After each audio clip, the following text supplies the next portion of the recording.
దినవృత్తాంతాల మొదటి గ్రంథం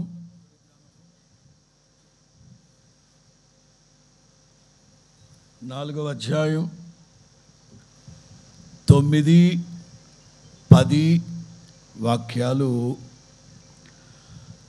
దినవృత్తాంతాల మొదటి గ్రంథం 4వ అధ్యాయం 9, 10 వాక్యాలు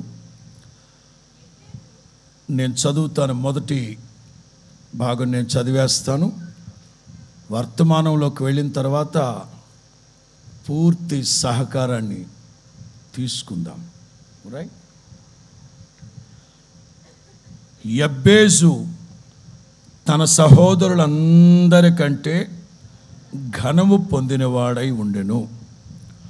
వేదన పడి ఇతనిని కంటిని అని అతని తల్లి అతనికి యబ్బేజు అని పేరు పెట్టెను. యబ్బేజు ఇశ్రాయేలీయుల దేవుని గూర్చి మొర్రపెట్టి, నీవు నన్ను నిశ్చయముగా ఆశీర్వదించి నా సరిహద్దును విశాలపరచి మీ చెయ్యి నాకు తోడుగా ఉండ దయచేసి కీడు రాకుండా నాకు కీడు రాకుండా దానిలో నుండి నన్ను తప్పించుము అని అతనేదో ప్రార్థన చేశారనుకో. ఈ దేవుడు ఏం చేశారట? దేవుడు అతడు మనవి చేసిన దానిని అతనికి వెరీ సింపుల్. యబ్బేజు కోసం 2 వాక్యాలు ఉన్నాయి. అందరూ తెలుగు బైబిల్లో రాసుకోండి. నాకు కీడు రాకుండా దానిలో నుండి నన్ను. మంచిదే, అది మంచి మాటే. వేరొక తర్జుమాలో ఉన్న మాట ఏమిటంటే, కీడు నన్ను దుఃఖపరచుకున్న నిమిత్తం. రాసుకోమన్నా బైబిల్లో. మరి గుడ్లాలు పెడి చూస్తారా? బైబిల్లో రాసుకోమన్నాను కదా. కీడు నన్ను దుఃఖపరచుకుండునట్లు, కీడు నన్ను కీడు రాకుండా కాదు. ఒకవేళ కీడు వచ్చినా అందులో నుంచి నన్ను తప్పించాలి. మరి ముఖ్యంగా ఆ కీడు వలన ఏమాత్రం నాకు దుఃఖము కలగకూడదు. చెవిగలవాళ్ళు ఆత్మ చెప్పు సంగతులు గ్రహించుదురుగాక. ఈ యబ్బేజు ప్రార్థన మన యొక్క పరిస్థితులన్నింటినీ మారుస్తుంది. మీ యొక్క గురి గమ్యం ఏమిటో అది కూడా మారుస్తుంది. ఇప్పటి వరకు మీ గురి గమ్యం ఒక రేంజ్, ఒక కొంత మట్టుకే ఉండేదేమో. ఈ రాత్రి ఈ నా దేవుని మాటల వలన మీ యొక్క గురి గమ్యము, విశ్వాసము, మీకు కలిగిన ఆత్మ సంబంధమైన ప్రతి అనుభవాలు విస్తరింపబడునుగాక. ఖచ్చితంగా మార్చబడతాయి, విస్తరించబడతాయి. ఒక 3 సంవత్సరాల క్రితం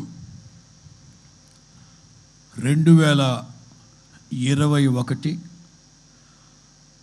నవంబర్ 16వ తేదీన రాజమండ్రిలో మహాదేవుని గొప్ప మందిరం, హోసన్నా మందిరం ప్రారంభించబడింది. 2021 నవంబర్ 16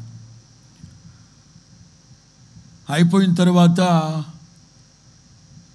ఒక నెల రోజులు కనుక్కుంటాను, విశాఖ శామ్యుయల్ కర్మోజీ గారు రాజమండ్రిలో జాన్ లాజరస్ గారి దగ్గరికి ఒక సభకు వచ్చారు. ఫోన్ చేసిన, బ్రదర్ ఒక్కసారి దేవుని మందిరానికి రండి, ఓ చిన్న ప్రార్థన చేసి వెళ్తే బాగుంటుంది ఫెలోషిప్గా అన్నాను. సభ ముగించిన తర్వాత శామ్యుయల్ కర్మోజీ గారు వచ్చారు. బాల్కనీలో కూర్చొని ఇద్దరము పాలు తాగుతూ రాత్రి 1 గంట ఆయన అన్నారు, ఈ మందిరము, ఈ పరిచర్య ఇవన్నీ చూశాక ఇంత క్రితం వరకు ఒక పరిధి వరకే నాకు ఆలోచిస్తూ ఉండేవాడిని అన్న, ఇవన్నీ చూశాక నా దర్శనాన్ని కూడా విశాలపరుచుకుంటున్నాను అనే మాట. అది వారి సంస్కారం. ఒకరిని చూసి ఒకరు ఆత్మ సంబంధమైన అనుభవాలు నేర్చుకోవడం, ఒకరి పరిచర్యల కొరకు ఒకరు ప్రార్థన చేసుకోవడం, ఇవి పరలోకం మందున్న తండ్రికి ప్రీతికరమైన సేవ చేసుకుంటూ వెళ్ళడం. అలాగే ఈ యెబ్బేజు యొక్క ప్రార్థన, ఈ వర్తమానానికి నేను పెట్టుకున్న title the prayers of Jabez, you can change your destiny. ఈ యెబ్బేజు యొక్క ప్రార్థన వలన, అతని ప్రార్థనలో ఉన్న అంశాల వలన మీ యొక్క గురి, గమ్యము, దర్శనము, విశ్వాసాన్ని మీరు విశాలపరుచుకోవడానికి సంపూర్ణమైన ఆస్కారం ఈ రాత్రి పరిశుద్ధాత్ముడు కలుగు చేయడం గాక. ఏమి నేర్చుకుందాం? అందులో 7 మాటలు చెప్తాను. 7 మాటలు చెప్తాను. ప్రతి మాట పరిశుద్ధాత్ముడు కృపతో పొదిగి అభిషేకించి ఒక్కొక్కరి హృదయాల్లో బలముగా నాటును గాక. సందేహం లేదు. మొదటి మాట, యెబ్బేజు యొక్క దీనస్థితి, దయనీయమైన పరిస్థితి. రాసుకోరా. ఓ పెద్ద ఆయన చెప్తుంటే విన్నా ఈ మధ్య. నేను నేర్చుకుంటా ఉంటాను.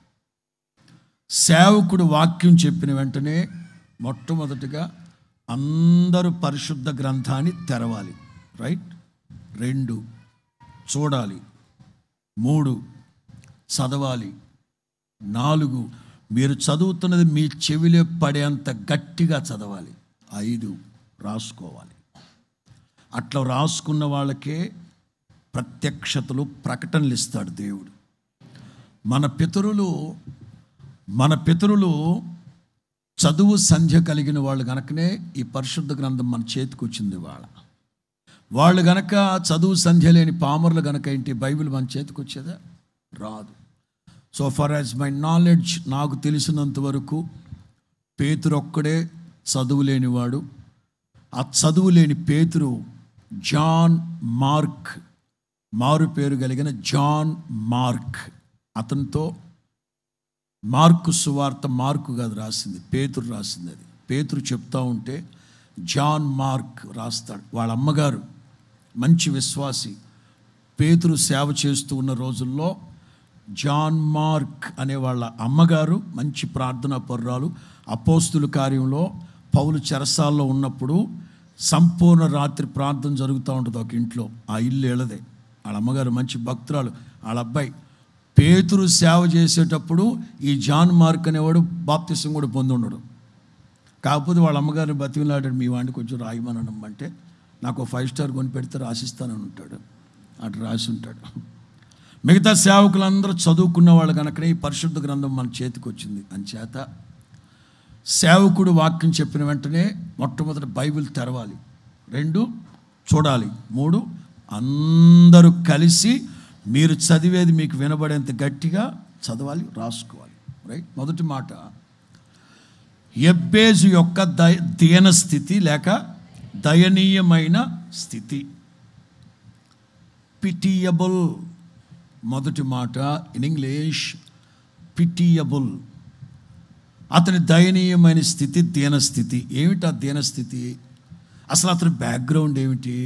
ఇక్కడ అలాగే ప్రత్యక్ష ప్రసారంలో చూస్తున్న భక్తులారా, మీరు కూడా ఇక్కడ ఉన్న వాళ్ళైనా, మనకందరికీ ఒక బ్యాక్గ్రౌండ్ ఒకటి ఉంది. బ్యాక్గ్రౌండ్ లేకుండా ఎవ్వరికి ఉండదు. ఒకప్పుడు మనం ప్రభువులోకి రాకమునుపు మనం ఎలా ఉండేవారమి, ప్రభువులోకి వచ్చిన తర్వాత మన పరిస్థితులన్నీ ఎలా ఉన్నాయి. అలాగే ఈ ఉపవాస ప్రార్థన ప్రారంభించేటప్పుడు మీ దయనీయమైన పరిస్థితి ఏమిటో నా ప్రభువుకు తెలుసు. 38వ రోజుకు వచ్చేసాం. అతడు ఆ స్థితిలో పడి ఉన్నాడని క్రీస్తు ఎరిగి. ఎన్ని సంవత్సరాలుగా పడున్నాడు అక్కడ? సంఖ్యాశాస్త్రం కాండం అనలా, నేను శాస్త్రం అన్నా. ఆ సంఖ్య 38. ఈరోజు ఎన్నో రోజు? అది 38 సంవత్సరాలుగా అతను ఆ స్థితిలో. చెప్పండి, అతని స్థితి ఏమిటి? ఆనందభయమైన స్థితి. ఏ స్థితి అది? దయనీయమైన దీనస్థితి, దరిద్రపు స్థితి. 38 సంవత్సరాలుగా ఆ స్థితిలోనే ఉన్నాడు. ఒకవేళ 38 రోజులుగా ఈ ఉపవాస ప్రార్థనలో పాలు పొందిన మీరు యథాస్థితిలో ఉన్నట్లయితే ఈ రాత్రి నీ స్థితి మార్చువాడు యేసయ్యే నన్ను వాస్తవం తెలియునా. హల్లెలూయా. మొదటి మాట పిటియబుల్, దీనస్థితి, దయనీయమైన స్థితి. ఏమిటా స్థితి? కన్న తల్లి నవమాసాలు మోసి పేగు తెంచి రక్తాన్ని పంచి కన్న తల్లి చచ్చిపోతూ నా ఉసురు నీకు తగల, నువ్వు ప్రాణం పోసుకోవడానికి, నువ్వు పురుడు పోసుకోవడానికి నా ప్రాణం మీదకి తెచ్చావు కదరా అని నవమాసాలు మోసిన తల్లే వేదన పుత్రుడా. మన భాషలో చెప్పాలంటే దరిద్రపు కొట్టు మొహమోడా, దరిద్రుడు కదరా, నా ప్రాణం తీసావు కదరా, నా ఉసురు నీకు తగలా. ఇంకెట్లుంటుంది అతని స్థితి? ఎలా ఉంటుంది? అన్నలు వాడిని లెక్క చేస్తారా? అక్క చెల్లెళ్ళు వాడిని లెక్క చేస్తారా? బంధువులు ఎట్లుంటుంది వాడి పరిస్థితి? ఆ పేటలో తలెత్తుకొని నడవగలడా? చదువుకునేటప్పుడు వాడి పరిస్థితి ఎట్లుంటుంది? స్కూల్లో ఇంటికి వచ్చాక వాళ్ళ అన్నోళ్ళు చేసి ఆ ట్రీట్మెంట్ ఎలా ఉంటుంది వాడికి? ప్రతి నిత్యము వాళ్ళ దెప్పి పొడుపు మాటలతో వాళ్ళ సోలాల్లాగా గుచ్చే మాటలతో తన బ్రతుకుని వెళ్ళబుచ్చుతున్నాడు. ఇది అతని పరిస్థితి. అంటే దేవుడు కలకాలం ఆ స్థితిలోనే ఉంచేస్తాడా? 38 రోజుల క్రితం ఈ ఉపవాస ప్రార్థనలు ప్రారంభించినప్పుడు మీ స్థితి ఏమిటి? కలకాలం ఆ స్థితిలోనే ఉంచేస్తాడా? ఒక్కొక్క రోజు ఒక్కొక్క రోజు కాదు, ఒక్కొక్క పూట, రోజుకు 3 సెషన్స్ జరుగుతూ ఉంటే ఒక్కొక్క పూట ఒక్కొక్క సేవకుని తీసుకొచ్చి మిమ్మల్ని గూర్చిన నా దేవుని సంకల్పం ఏమిటో, దయా సంకల్పం ఏమిటో, నిత్య సంకల్పం ఏమిటో మీతో మాట్లాడుతూ వచ్చారంటే దేవుడు ఎందుకు ఏర్పాటు చేశాడు ఈ సభలో? ప్రతి ఒక్కరిలో ఒక చైతన్యాన్ని కలుగు చేయడానికి, ఒక మార్పుని కలుగు చేయడానికి. దయనీయమైన స్థితి, ఆ స్థితిలోనే ఉన్నాడు. తోబుట్టువుల మధ్యలో తలెత్తుకోగలడా? దెప్పి పొడిపు మాటలు. ఒక వర్తమానం రాస్తూ ఉన్నాను నేను, రాస్తానే ఉంటా, డైరీలు అవగొడతానే ఉంటాను నేను. ఎందుకంటే నాకు రోజు లైవ్ వెళ్తుంది కనుక రోజు కొత్త ప్రసంగం చేయాలి నేను. అది జస్ట్ నా అవుట్ ఆఫ్ కొంచెం బయటికి వెళ్ళి మరలా లోపలికి వస్తాం. ఆదికాండం 39వ అధ్యాయం 38 మొదటి వాక్యం. ఆదికాండం 38 మొదటి వాక్యం. ఆ కాలమందు, ఏ కాలమందు? పోయే కాలం వచ్చింది యోధాకి. ఇంట్లో వాళ్ళు తక్కువ వాళ్ళ. ఆ కాలమందు ఆ కాలమందు యూదా తన సహోదరులను విడిచి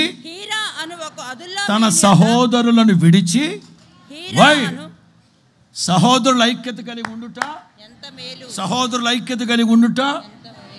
ఎందుకు యోధా వెళ్ళిపోయాడు? అదే చిన్న చితకాడు. గాదు, నఫ్తలి అండ్ జబూలూన్ వీళ్ళెవరన్నా వెళ్ళిపోతే పెద్ద మనం పట్టించుకోక్కర్లేదు. యోధా తన సహోదరులను విడిచి ఇంకెవడు దొరకలే నీకు? ఇంకెవడు దొరకలేదా? ఈడే దరిద్రునికి, వాడు అష్టదరిద్రుడు, ఆడు హీరా అనేవాడు. ఆడి కొంపకెళ్ళి అతని యొద్ద ఉండుటకు దిగి వెళ్ళెను. ఇన్ ఇంగ్లీష్ వెంట్ డౌన్ దిగి వెళ్ళెను. దిగచ్చా? ఒకటి యెరూషలేము నుండి యెరికోకి, యోధా నువ్వు దిగచ్చా, నువ్వు దిగెళ్ళొచ్చా? పని ఎవడు దొరకలేదు నీకు, ఆ హీరాని ఆ అదుల్లామని అడుగు తినేవాడు తప్ప ఎవడు దొరకలేదు నీకు, అయినా నువ్వు వెళ్ళిపోవడం ఏంటయా? ఓ చిన్న చితక గోత్రపోళ్ళు వెళ్ళిపోతే అది పర్వాలేదు, నువ్వు వెళ్ళిపోవడం ఏంటి? ఇంట్లో తెప్పిపొడిపు మాటలు. ఏమిటా తెప్పిపొడిపు మాటలు? వాళ్ళ నాన్న ఉసురు చూడలేక, యాకోబు ఉసురు చూడలేక 10 మంది రౌండప్ చేశారు. నువ్వే కదంటరా వాడిని అమ్మేమంది, నువ్వే కదంటరా అమ్మేమంది, నువ్వే కదరా అమ్మమంది, యోధా నువ్వే కదరా అమ్మమంది. పాప యోధా అమ్మడానికి గల అతని ఇంటెన్షన్ ఏంటి? యోధా ఇంటెన్షన్ ఏంటి? ఎక్కడో దగ్గర బతుకుంటాడు నా తమ్ముడు, ఎక్కడో దగ్గర బ్రతుకుంటే బతుకున్నాడన్న సంతోషంతో మనం కూడా సంతోషంగా ఉందామని యోధా అమ్మేమన్నాడు. ఇప్పుడు వాళ్ళ నాన్న బాధ చూడలేక తెప్పిపొడి మాటలు, నువ్వే. ఇంకా చెప్పనా, యోధా స్ట్రాంగ్ పర్సన్, యోధా దగ్గర రాజదండం ఉంటుంది. అంతమందిని 10 మంది అమ్మేద్దాం వాడిని. అలాగే నువ్వు ఎడ చెప్తే అట్టన్నా, నిన్నటి రోజున నువ్వు ఎలా చెప్తే అలా అన్నాని తలదించిన వాళ్ళు రెండో రోజు వాళ్ళ నాన్న బాధ చూడలేక దెప్పి పొడిపు మాటలు. దెబ్బకి నేను అంటాను, కూర్చొని మాట్లాడుకోవాలి. యోధా ఏం మాట్లాడాలి తెలుసా? సరే రండ్రా మాట్లాడుకుందాం, రండ్రా. ఎన్ని వెండి నాణ్యానికి అమ్మేము? మీరు అమ్మారని అడగట్లే నేను. వాళ్ళు ఎన్ని వెండి నాణ్యాలకు అమ్మారు? 20 వెండి నాణ్యాలు. అన్నదమ్ములు ఎంతమంది? వాడు బెంజమిన్ లేడు, వాడు ఇంట్లో అప్పటికి లేడు. వాడు బెంజమిన్ ఇంట్లో ఉన్నాడు, బెన్యామీను. వీళ్ళు ఎంతమంది? 10 మంది. 20 వెండి నాణ్యాలు, 10 రెండ్లు. అది నీకు 2 ఇచ్చానా, నేను 2 తీసుకున్నానా? అందరం పంచుకున్నాం కదరా, మళ్ళీ నా మీద పడతారేంట్రా? ఈ 10 మంది పంచుకున్నారు. ఏం చేశారా? వెండి నాణ్యాలు కళ్ళు తాగేశారు, తాటి కళ్ళు తాగేశారు. ఇప్పుడు నన్ను అంటారేమిట్రా తాగుబోతున్నారా అని అడగాలనా యోధా? కొన్ని సందర్భాల్లో ఆ సహోదరుల మధ్యలో టార్చర్ ఉంది చూశారు, తట్టుకోలేం. ఎబ్బేజు స్థితి ఏంటో తెలుసా? సొంత అన్నలు, అసలు తల్లి అట్లా చెప్పడమే తప్పు. అమ్మా అంటేనే ప్రేమకి నిలువెత్తు నిదర్శనం అమ్మ. అట్లాంటి అమ్మే దరిద్రుడా, ఏడుపు మొహమోడా, నీ పుట్టుక నా ప్రాణం మీదకి వచ్చింది కదా దరిద్రుడా, వేదన మొహమోడా అని తిట్టి పడేస్తే ఇక పరిస్థితి ఏంటి? ఇప్పుడు ఆలోచించండి. పుట్టినప్పటి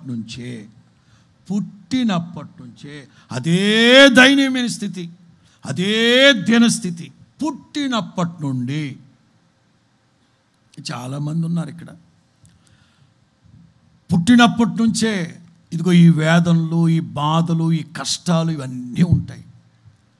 కానీ ఈ ఉపవాస ప్రార్థనల 38వ రోజున ప్రభు చెప్తున్నారు, అతను 38 సంవత్సరాలుగా ఆ స్థితిలో పడి ఉన్నాడని నా ప్రభువు ఎరిగి. ఎట్లా తెలుసు ఆయనకి? ఎలా తెలుసు యేసు ప్రభువుకి?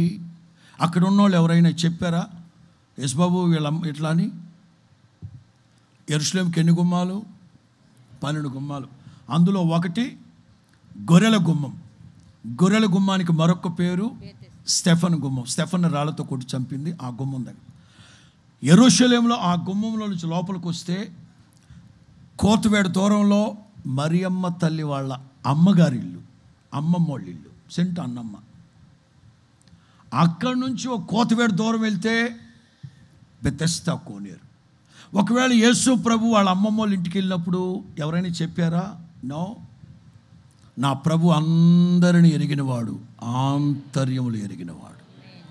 38 సంవత్సరాలుగా ఆ స్థితిలో పడి ఉన్నాడని నా ప్రభు ఎరిగి. ఇతనికైతే పుట్టినప్పటి నుండే ఆ స్థితిలో ఉన్నాడు. ఇతనైతే 38 సంవత్సరాలుగా ఆ స్థితిలో ఉన్నారు. ఏ స్థితిలో ఉన్నా సరే ప్రభు దర్శించే సమయం ఒకటి ఉంది. యెహోవా నిన్ను దర్శించే సమయం ఒకటి ఉంది. ఆయన దర్శించడానికి వచ్చినప్పుడు ఆయన సమీపముగా ఉండగానే నీవు వేడుకున్నప్పుడు ఘనకార్యాలు జరుగునుగాక, గొప్ప కార్యాలు జరుగునుగాక, అపూర్వమైన కార్యాలు నా ప్రభు జరిగించునుగాక. లూకా సువార్త 1వ అధ్యాయం, లూకా సువార్త 1వ అధ్యాయం 46వ వాక్యం నుంచి చదువుకుంటామా? అప్పుడు మరియా ఇట్లనెను. లూకా సువార్త 1వ అధ్యాయం 46 నుంచి వద్దాం. అప్పుడు మరియా ఇట్లనెను, నా ప్రాణము ప్రభువుని గణపరుస్తూ ఉన్నది. ఆయన తన దాసురాలి దీన స్థితిని, హల్లెలూయా, క్రీస్తు యేసు యొక్క వాత్సల్యాన్ని బట్టి ఆనబెట్టి చెప్తున్నాను. ఈ ఉపవాస ప్రార్థన పండుగల్లో యేసు నామములో నా తండ్రి మిమ్మల్ని మీ కుటుంబాల్ని కటాక్షించునుగాక. చివరి ప్రార్థన జరిగేటప్పుడు, వర్తమానం ముగించిన తర్వాత చివరి ప్రార్థన జరిగేటప్పుడు అబ్రహాము లాగా మీరు ప్రార్థన చేయగలిగితే, యేసయ్యా మీ కటాక్షం నా మీద ఉన్నట్లయితే నన్ను దాటి వెళ్ళదు ప్రభు అని మీరు ప్రాధేయపడగలిగితే, ఈ రాత్రి మీ దీన స్థితిని చూసిన నా తండ్రి మీరు కరుణించే కటాక్షం చూపునుగాక. సాక్షాత్తు మన ఆరాధ్య దైవమైన యేసు క్రీస్తు తల్లి మరియమ్మ తల్లి అంటుంది, ఆయన తన దాసురాలి దీన స్థితిని కటాక్షించెను. అమ్మ నీకు మాత్రమేనా బాబు? నీకు మాత్రమేనా? కాదు కాదు కాదు, చదువుకుంటాం. నా ఆత్మ నా రక్షకుడైన దేవుని యందు ఆనందించెను. సర్వశక్తిమంతుడు నాకు గొప్ప కార్యములు చేశారు. ఇది మొదలుకొని అన్ని తరముల వారును, ఇది మొదలుకొని అన్ని తరముల వారును, అన్ని తరముల వారు నన్ను ధన్యురాలని అందరు, నన్ను ధన్యురాలని ఆయన నామము పరిశుద్ధపరచబడును గాక. ఆమేన్. దైవ జనాంగమా, నేను చెప్తున్నాను, ఈ రాత్రి మీ దయనీయమైన స్థితి, మీ దీన స్థితి ఏమిటో నాకైతే తెలియదు. కానీ ఒకవేళ ఎబ్బేజులాగా పుట్టినప్పటి నుంచే తోబుట్టువుల మధ్యలో, సమకాలికుల మధ్యలో, స్నేహితుల మధ్యలో ఇదే దుఃఖ స్థితి, దీన స్థితిలో దుఃఖ సముద్రం మునిగిపోయినారేమో, ఈ రాత్రి నా ప్రభు కరుణించే కటాక్షించే సమయం వచ్చింది. రాత్రి నా ప్రభు మిమ్మల్నే కాదు, మీ కుటుంబాలు నా ప్రభు రాకడ పర్యంత వరకు తరతరాలు నా తండ్రి మీకు మీ కుటుంబాలకి కటాక్షము చూపునుగాక. నమ్మినోళ్ళు హల్లెలూయా చెప్పండి, విశ్వసించిన వాళ్ళు హల్లెలూయా చెప్పండి, నమ్మినోళ్ళు ఆమేన్ అనుకోండి. సేవకుని మాటని ప్రభు రూఢిపరచాలనుకోండి. యేసు రక్తమే జయం. హల్లెలూయా, హల్లెలూయా. మిమ్మల్నే కాదు, మీ తరతరాలు, మీ కుటుంబాలకి, మీ సంతతికి నా తండ్రి కటాక్షము చూపునుగాక.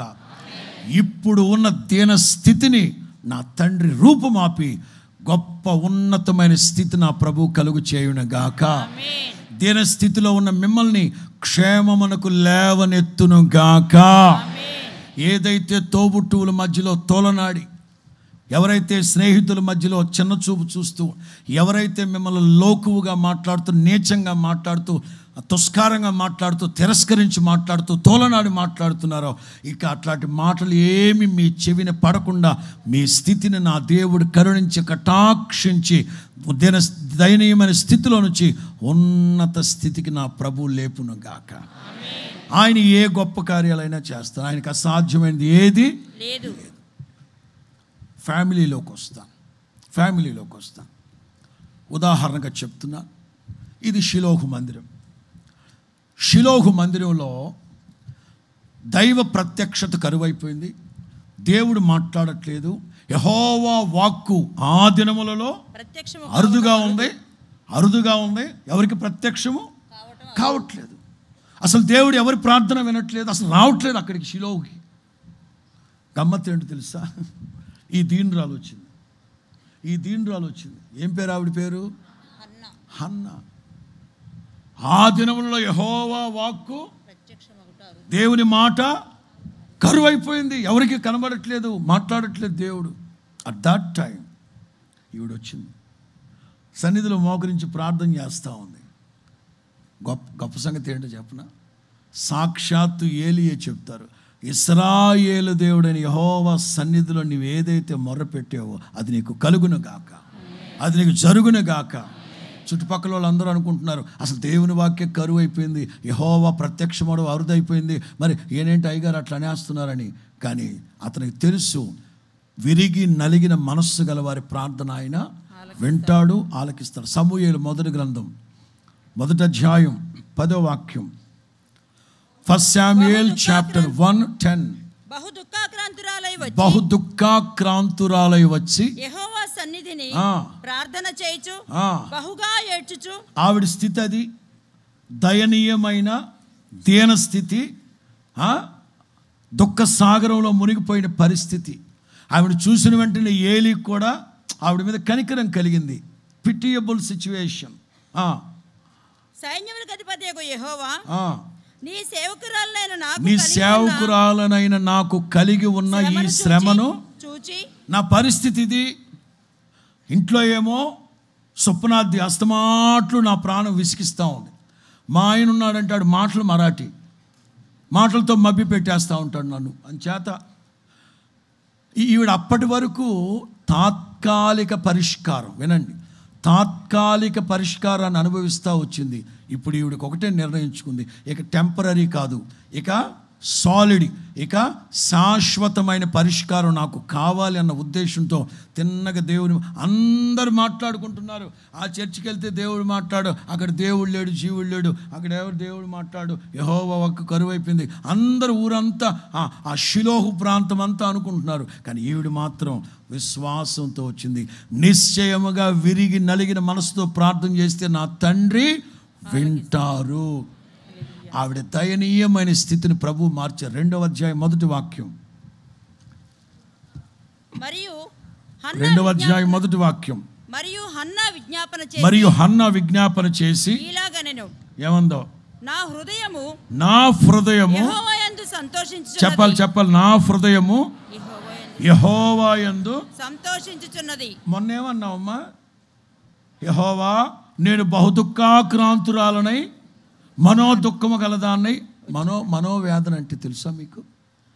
మనోవేదన చెప్పండి. మనోవేదనకు మందు మీకు తెలుసు, అన్నీ తెలిసి మళ్ళీ మనోవేదనకు గురవుతారు. ఇదే దరిద్రం. మనోవ్యాధికి మందు లేదని తెలుసు, మనం ఎందుకు ఆలోచించడం? మనోవ్యాధి అంటే ఇక్కడ దాచుకోలేనిది, అలాగని పంచుకోలేనిది. We can't bear, we can't share, we can't bear. గుండెల్లో దాచుకున్నామా బుర్ర బద్దలైపోద్ది, బ్రెయిన్ స్ట్రోక్ అంటున్నారు, నరాలు తెగిపోయినా అంటున్నారు, ఇక్కడ స్టంట్ వేయాలనుకుంటున్నారు. నాకు చిన్నప్పుడు తెలిసింది ఎందుకంటే గుండెకాయకి మాత్రమే స్టంట్ వేస్తారు, స్ప్రింగ్ అనుకున్నా. ఇప్పుడు ఎక్కడ పడితే అక్కడ స్ప్రింగ్లు వేసేస్తున్నారు, వేయించుకుంటున్నారు. వేయించుకోండి, పోతే పోయింది. భరిద్దామంటేనా బుర్ర బద్దలైపోద్ది, అలాగని పంచుకుందామంటేనా వీళ్ళు ఆరేసేస్తారు. చెప్పాను కానీ నేను చెప్పాలి. ఆ మధ్య రాకుమారి శ్రీకృష్ణదేవరాయల ఆస్థానంలో తెనాలి రామకృష్ణుడు ఉండేవాడట. అక్కడ ఉదయాన్నే వాకింగ్ వెళుతూ ఆ రాకుమారి రాణి ఎత్తుమడాలు చెప్పులేసుకొని టొక్కొని వయ్యారాలు వలకపోస్తూ వెళ్ళి కింద పడి నడ్డిరిగింది. పడి హడావిడిగా లేచి ఏమి ఇరిగిపోయినాయో చూసుకోకుండా అటు ఇటు చూశారని. అసలు ఎవరి కంట్లో అయితే పడకూడదో ఆడి కంట్లోనే పడింది. ఆడే తెనాలి. ఇక వెంటనే వెళ్ళి లింగా తెనాలి రాములరే బాబా, ఇదిగో నా ముత్యాల హారం నీకు ఇచ్చేస్తా, ఎవరికి చెప్పమాకన్నా. ఏమంటే మీ ఉప్పు తినేవాడిని నేను అందరితో చెప్పేస్తాను అనుకుంటున్నారా మీరు? పర్లేదు బాబు, నీ కోసం నాకు అన్నీ తెలుసు, కానీ ప్లీజ్ ఏమనుకో, ఈ ముత్యాల హారం ఉంచుకో బాబు, ఎవరికి చెప్పొద్దా.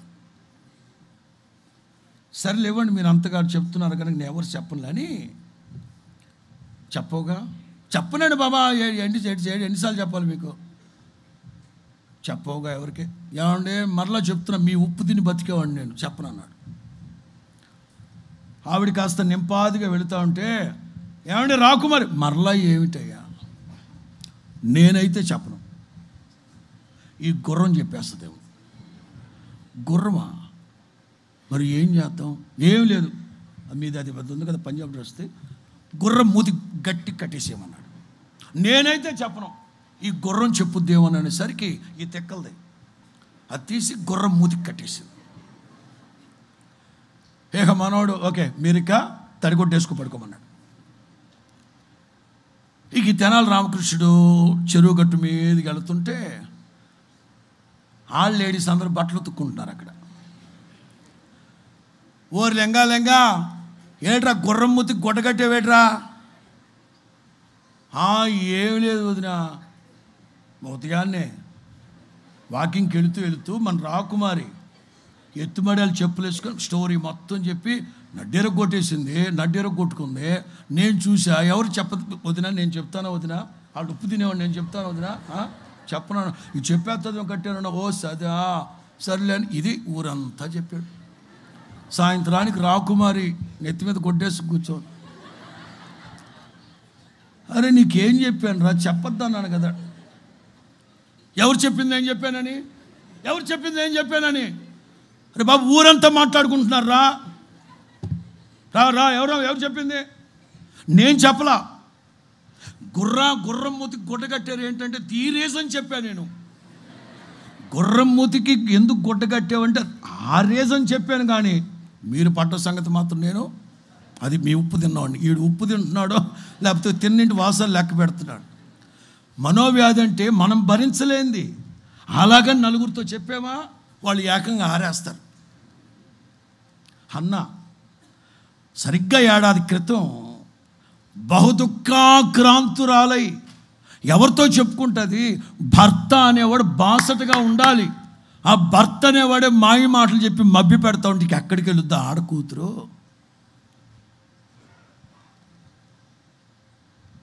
సంవత్సరం తిరిగేసరికి స్థితి మార్చాడు ప్రభు. ఎస్, ఈ ఉపవాస ప్రార్థనల ద్వారా ప్రతి ఒక్కరి దయనీయమైన దీనస్థితిని నా ప్రభు మార్చి హల్లెలూయా క్షేమానికి లేవనెత్తునుగాక. 113వ కీర్తన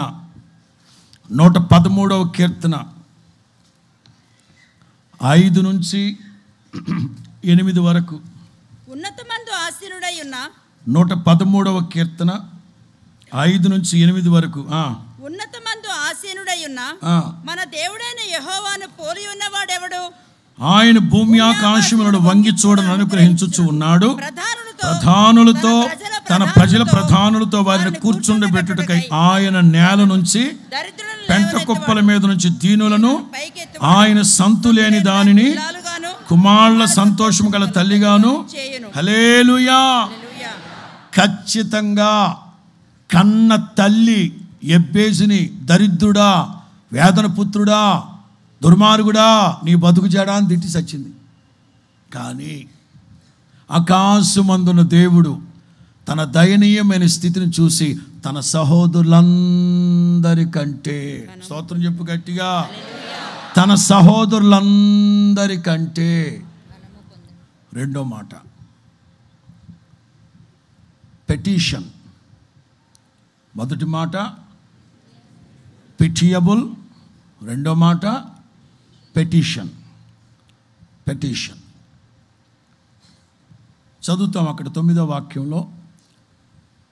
దినవృత్తాంతాల మొదటి గ్రంథం 4వ అధ్యాయం 9లో 2వ భాగం.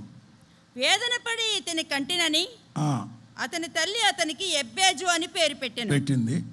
ఎబ్బేజు ఇశ్రాయేలీయుల దేవుని గూర్చి మొర్రపెట్టి, ఎబ్బేజు ఇశ్రాయేలీయుల దేవుడైన యెహోవాను గూర్చి మొర్రపెట్టి. పెటిషన్ చాలు. Second point petition.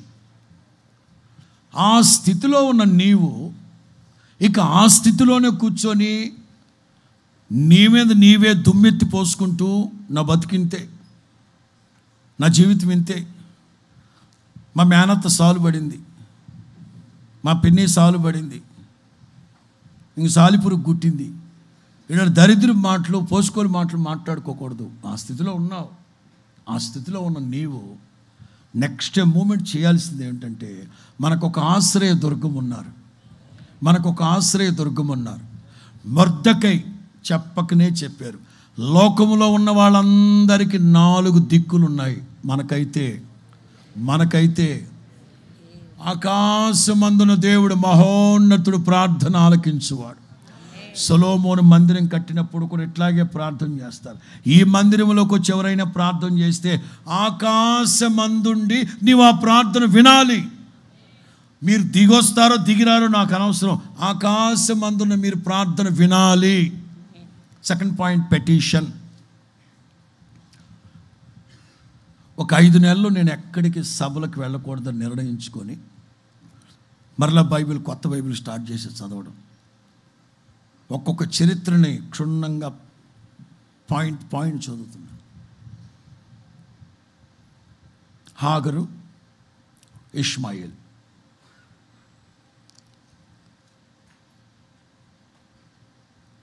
జస్ట్ వినాలి మీరా. 16వ అధ్యాయంలో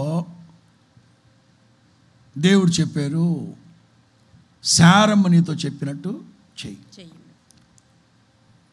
శారమ్మ ఏం చేసింది? 16లో కాదులేండి, 16లో శారమ్మ ఏం చేసిందంటే హాగర్ని ఇచ్చింది. శారమ్మ నువ్వు ఎట్లా చెప్తాడు చేస్తాం శారమ్మ అని శారమ్మతో వెళ్ళాడు.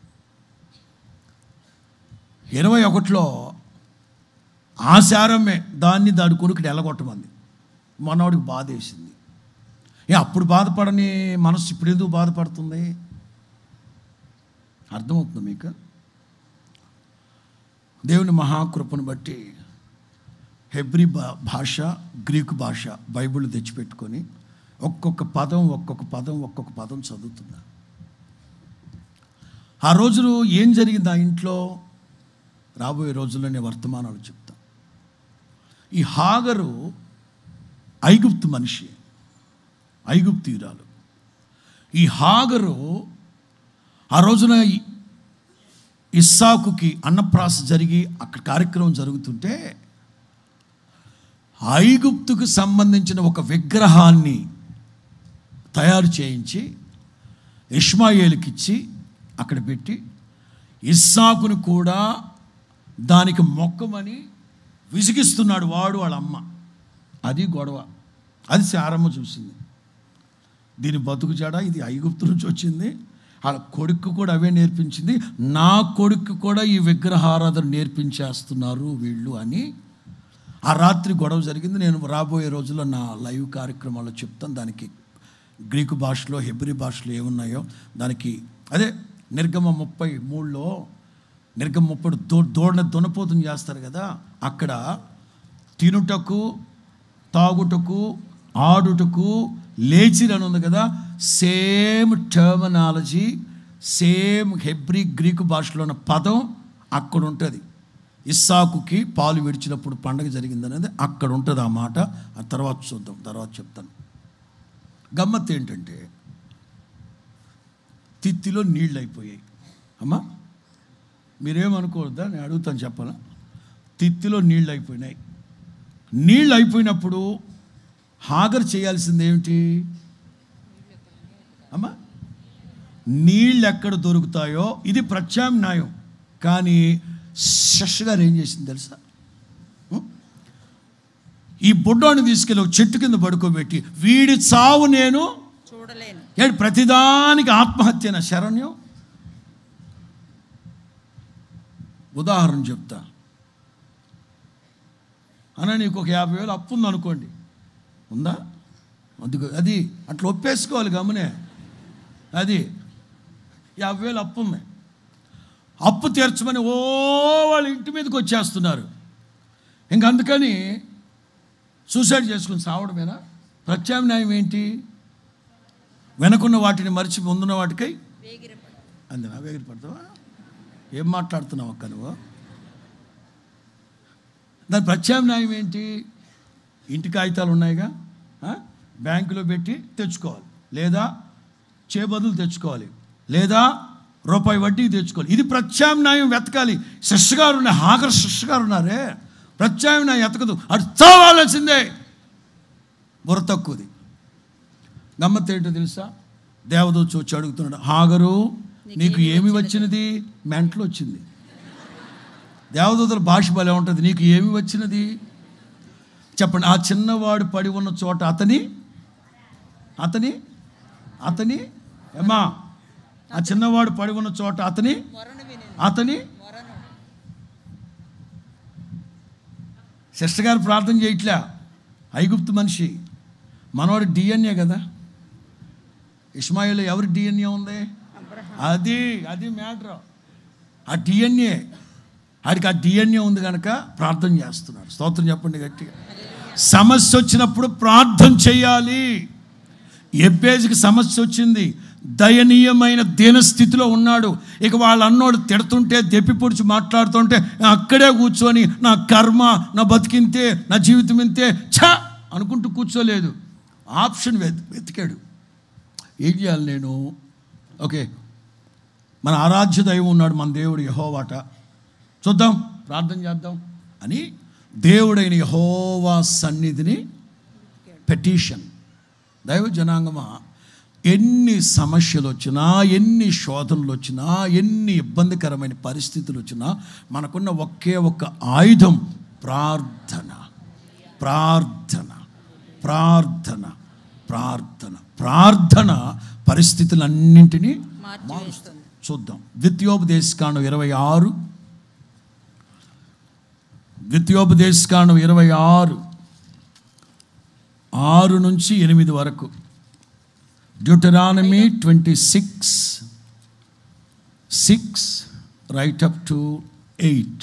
ఐగుప్తీయులు మనలను హింస పెట్టి, మనలను బాధపరిచి, మన మీద కఠిన దాస్యము మోపగా, మనము మన పితరుల దేవుడైన యెహోవాకు మొర్రపెట్టినప్పుడు.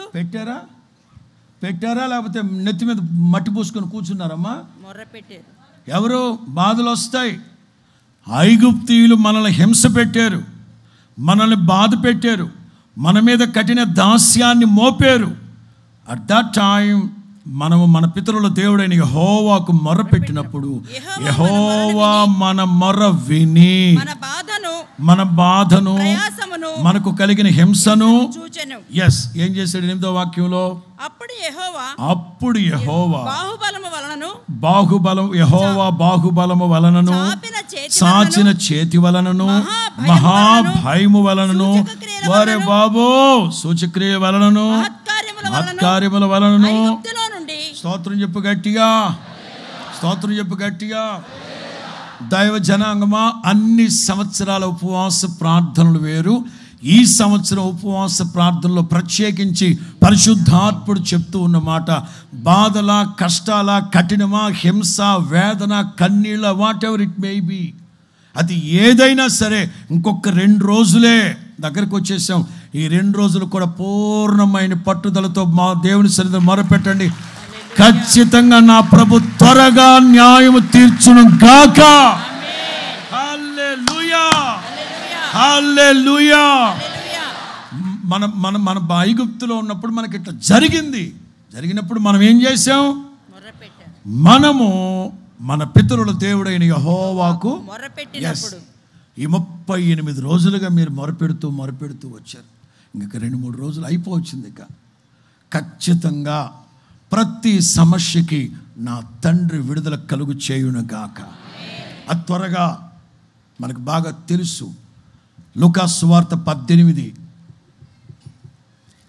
లూకాసు సువార్త 18 3 ప్రశ్నలు ఉంటాయి అక్కడ, సమాధానం కూడా ఉంటుంది. 7-8 వాక్యాలు. దేవుడు తాను ఏర్పరచుకొనిన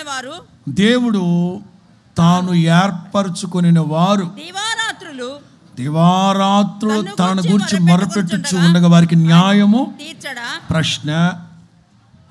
ఆయన వారికి త్వరగా న్యాయము తీర్చును. జవాబు వారి విషయమే కదా. చాలు. త్వరగా త్వరగా త్వరగా నా దేవుడు న్యాయం తీర్చును గాక. మీరు ఏ పరిస్థితుల విషయమైతే దేవుని సన్నిధిలో మొరపెడుతూ వచ్చారో, ఇప్పటికే నా తండ్రి ఘనకార్యాలు, గొప్ప కార్యాలు, భీకర కార్యాలు, అపూర్వమైన అసాధారణమైన కార్యాలు జరిగించేశారు. ఇక ఇంకేమన్నా ఆరాకోరా మిగులుంటే ఖచ్చితంగా నా ప్రభు త్వరగా న్యాయం తీర్చును గాక. మనకందరికి తెలుసు 333.3 ఇర్మియా 33 నాకు మొర్ర పెట్టుము నేను మీకు, నో డౌట్ నాకు మొర్ర పెట్టుము నేను నీకు ఉత్తరం ఇచ్చేదను. యెషయా 50వ కీర్తన 15 నాకు మొర్ర పెట్టుము నేను నీకు ఉత్తరం ఇస్తాను, నీవు నన్ను మహింపరచాలి. ఒకసారి ఒకడు దరిద్రుడు దరిద్రుడు అస్తమాట్లు రాజు దగ్గరికి వెళ్ళేవాడు సహాయం కోసం. రాజుగారు ఏదో చేస్తూ ఉండేవారు, ఆడ వెళ్తూ ఉండేవాడు. చేస్తాం కదా, మనసు రాజులాంటి మనస్సు ఉంటే చేస్తాం కదా, చేస్తున్నాం. ఓసారి సహాయం కొరకు వెళితే లేరు, రాజుగారు లేరు, మందిరంలో ఉన్నారు, ప్రార్థన చేసుకుంటున్నారు. వాడు బయట అంతఃపురం బయట 4-5 గంటలు వెయిట్ చేసి ఇదో ఇంకా రావట్లేదు, మనకి వెళ్ళి చూద్దామని చర్చిలోకి వస్తే రాజుగారు మోకాళ్ళ మీద ప్రార్థన. రాజైన తప్పదు కదా, ప్రార్థన చేసుకుంటున్నాడు. ఆయనకున్న సమస్యలను బట్టి, ఆర్థిక ఇబ్బందులు బట్టి ప్రార్థన చేసుకుంటే దేవా దయచేయండి దయచేయండి అయితే ఆ దరిద్రుడికి ఒక కనువిప్పు కలిగింది. ఏమిటి ఆ కనువిప్పు అంటే, రాజంతటి వాడే సర్వశక్తి కలిగిన దేవుని మీద ఆధారపడితే నేను మనుషుల మీద ఆధారపడడం ఏంటి? ఓకే, నేను కూడా ఆ దేవుణ్ణే వేడుకుంటా. ఇది మంచి మార్పు, అవునా కాదా? అవునా కాదా? Aspect number 2. ఓసారి ఓ లక్షాధికారి దేవుని మందిరంలో మోకరించి అతనికి అర్జెంటుగా 10 లక్షలు అవసరమట.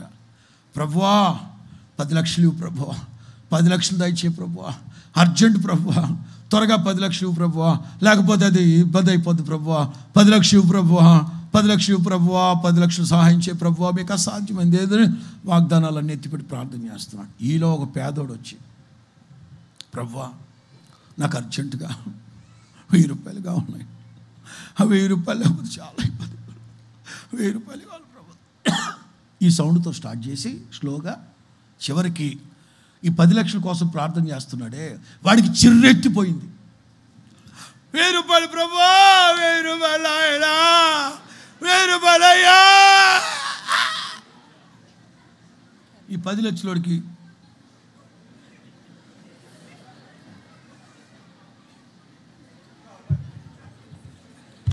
రేట్రా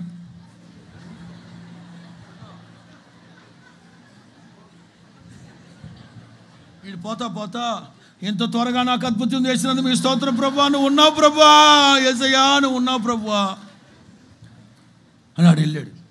ఇతను అంటాడు వాడి నాకు బుర్ర ఏడికిపోయి నేనే వాడికి హెల్ప్ చేస్తే నాకు ఎందుకు చేయవు ప్రభు నువ్వా? ఎస్, ఖచ్చితంగా చేస్తాను. ఒక మనిషే ప్రక్కనోడు మొరపెడుతూ ఉంటే వాడి పేద ఏడుపులు వెళ్ళాక, వాడి దరిద్రపు ఏడుపులు వెళ్ళాక పోరాడి కారవాడి చేస్తే ఇక మన ప్రభు మనకి కూడా ఖచ్చితంగా ఇస్తారు. చెడ్డవాళ్ళై ఉన్న మీరే మీ పిల్లలకి చెప్పు చెడ్డవాళ్ళై ఉన్న మీరే మీ పిల్లలకి మంచి ఈవులను ఇస్తూ ఉంటే పరలోకమందున్న మీ తండ్రి అడిగిన వాటికంటేను ఊహించిన వాటికంటేను అత్యధికంగా చేస్తారు. స్తోత్రం చెప్పు గట్టిగా. విశ్వాసంతో ప్రార్థన చేయాలి. ఈ మధ్య నేను ఒక చిన్న చిట్కా చెప్పాను. తల్లి ఏడుస్తా ఉంది, బిడ్డను వదిలేస్తాను అంటున్నారు, అత్త మామలు వేధిస్తున్నారు, పెళ్ళై 3 సంవత్సరాలైన సంతానం ఏంటో పాస్టర్ గారు ప్రభు చేయట్లేదు, ఏడుస్తూ ఉంది తల్లి. నేను చెప్పిన చిట్కా ఏంటో తెలుసా? ప్రభు చేస్తారమ్మా, అదే చేయలేదు అనుకోవడం కంటే కూడా, ప్రభువా నువ్వు నన్ను ప్రేమించి నాకు సంతానాన్ని ఇచ్చావు, ఆ పిల్ల నా బిడ్డ, నన్ను ప్రేమించి నాకు ఇచ్చావు కదా, దాన్ని కూడా ప్రేమించి దానికి సంతానమే ప్రభువా, నీకు అసాధ్యమైంది ఏం లేదు ప్రభువా. అర్థమైందా మీకు? అర్థమైందా? నా కొడుకు పనికిరాడు, వాడు చేతగానోడు, నేనైతే నేను ఏదో చేశాను, వాడు పనికిరాడు, వాడి వల్ల కాదు, ఏంటి ప్రభువా అని వాడి గురించి బాధపడకూడదు. నువ్వు చేయాల్సింది ఏంటో తెలుసా? చదువు సంధ్య లేని నాకు మీరు ఒక మంచి ఉద్యోగం ఇచ్చి, లేకపోతే మంచి వ్యాపారాన్ని ఇచ్చి ఇంతగా నన్ను అభివృద్ధి చేసావు ప్రభువా, నా కొడుకు జీవితంలో కూడా మీరు చేస్తారు ప్రభువా, నాకంటే ఎక్కువ నా బిడ్డ జీవితంలో మీరు చేస్తారు ప్రభువా, మీకు అసాధ్యమైంది ఏమీ లేదు ప్రభువా. ఇట్లా స్తుతించి చూడండి. చిట్కాలు ఇవన్నీ. నాకు ఇవ్వలేదు అనుకుంటే నీకు ఇచ్చాడు కదా, 2 పిల్లలు కదమ్మా నీకు, నాకు ఇచ్చావు ప్రభువా, నా బిడ్డకి నాకంటే మంచి ఈవులు మీరు. ఇది మనం చేయాల్సిన ప్రార్థన. స్తోత్రం చెప్పు గట్టిగా. అందుకే దేవుడు ఎబ్బేజును తన సహోదరులందరికంటే ఇట్లుండాలి ప్రార్థన. పెటిషన్ అనేది ఇట్లాగే ఉండాలి. చాలామంది ప్రార్థన చేసేటప్పుడు మీ చిత్తమైతే నన్ను దీవించు ప్రభువా, మీ చిత్తమైతే పగిలిపోద్ది నీకు.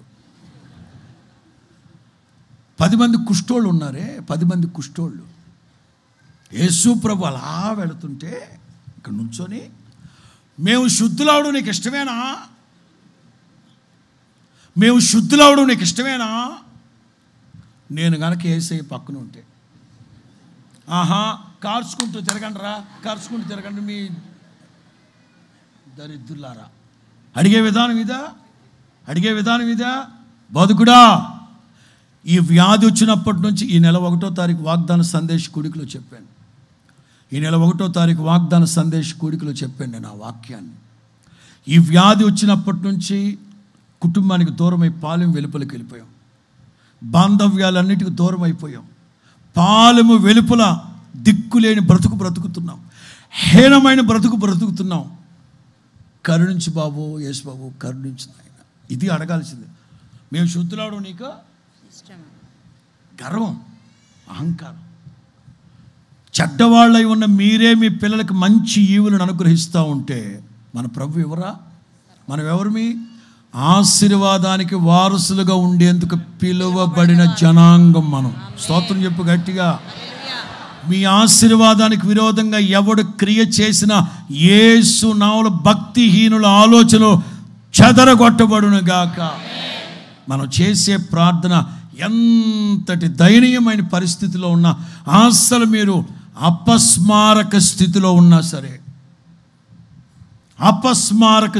ఉన్నా సరే మీ గుండె మొరపెడుతూనే ఉండాలి. మరణ పాశములు నన్ను చుట్టుకున్నాయి, మరణపు ఊరులు నన్ను చుట్టుకున్నాయి. నేను యెహోవాకు మొరపెట్టగా, దావీదు మూర్ఛిల్లి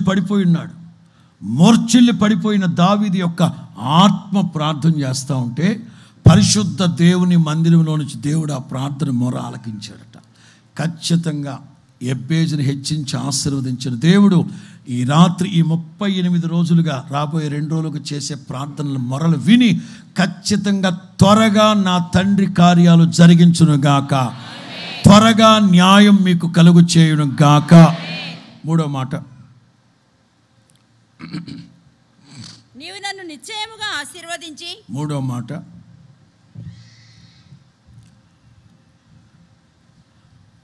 ప్యాట్రోనైజ్. మొదటి మాట పిటియబుల్, 2వ మాట పిటిషన్, 3వ మాట ప్యాట్రోనైజ్ అంటే ఆదరణ. దేవుని వాక్కు ఎంత అద్భుతంగా ఉంటుందంటే చూద్దాం. సంఖ్యాకాండం 6వ అధ్యాయం 24 నుంచి. సంఖ్యాకాండం 6వ అధ్యాయం 24 నుంచి. యెహోవా నిన్ను ఆశీర్వదించి అహరోను అతని కుమారులతో దేవుడు చెప్పి పంపించిన మాట,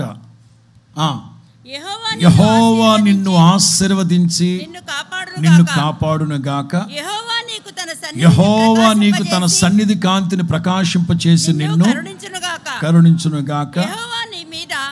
తన సన్నిధి కాంతి ఉదయింపచేసి నీకు సమాధానము కలగజేయునుగాక.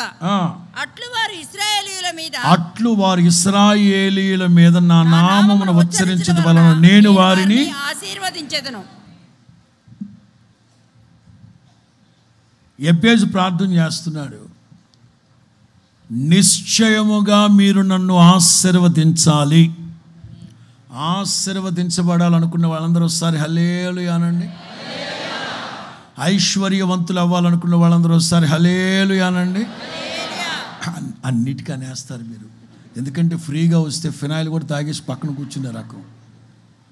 ఆశీర్వాదానికి ఐశ్వర్యానికి తేడా తెలుసా? యెహోవా ఆశీర్వాదం ఐశ్వర్యాన్ని, మాట్లాడండి, యెహోవా ఆశీర్వాదం ఐశ్వర్యాన్ని. ఆశీర్వాదం అంటే ఏంటి, ఐశ్వర్యం అంటే ఏంటి, అదే తెలియాలి. ఈ రాత్రి మిమ్మల్ని అడుగుతున్న, మరలా ఆశీర్వదించబడాలనుకుంటున్నారా, ఐశ్వర్యవంతులు అవ్వాలనుకుంటున్నారా? పెద్ద సమస్య వచ్చిందా మీకు ఇప్పుడు?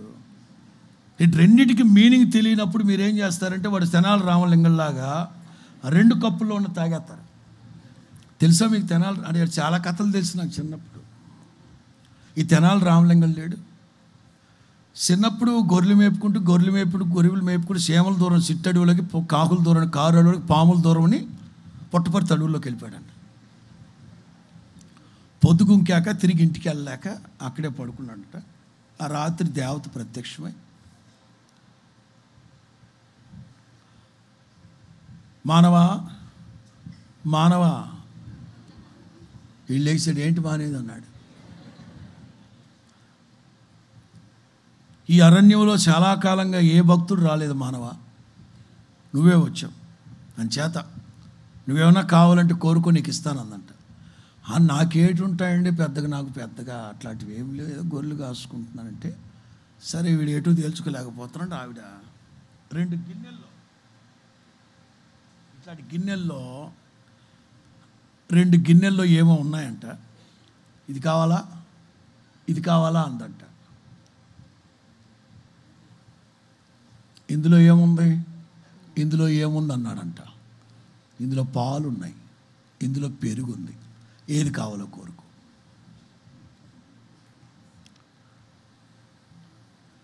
ఇది తాగితే ఏమవుద్ది, ఇది కోరుకుంటే ఏమవుద్దండి. ఆ తొండి అన్నీ చెప్పేస్తాను మరి ఇక్కడ, చెప్పను ఇది కావాలన్నట్టు.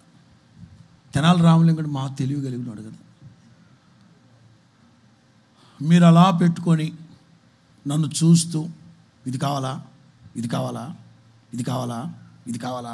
మీరు అట్లా అత్తమాటు నన్ను తొందర చేస్తే నాకు సిగ్గేస్తుంది బాబా. ఓ పంచి 2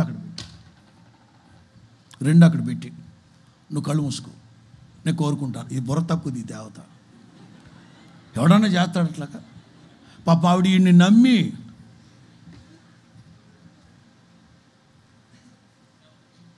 డింపక కోరుకో డింపక అన్న. నువ్వు కళ్ళు మూసుకోమ్మా, వీడు కళ్ళు మూసుకో. కాసేపటికి వీడు 2 తాగేసి అంటున్నాడు. ఎక్కడ కుక్క పంది అది సప్పుడు అంటున్నాడు. ఏంటో చూస్తే వాడు 2 తాగేశాడు. మానవా ఏంటి మానేది, మొత్తం వేసాను అన్నాడు. డింపక శపించబడిపోదు గాక, నేను ఒకటే కోరుకోమని. ఏట నువ్వు కోరుకోమనేదే. ఇది తాగితే ఏమవుతో చెప్పలా, ఎందులో ఏ మహిముందో తెలియక 2 వేసాను అన్నాడు.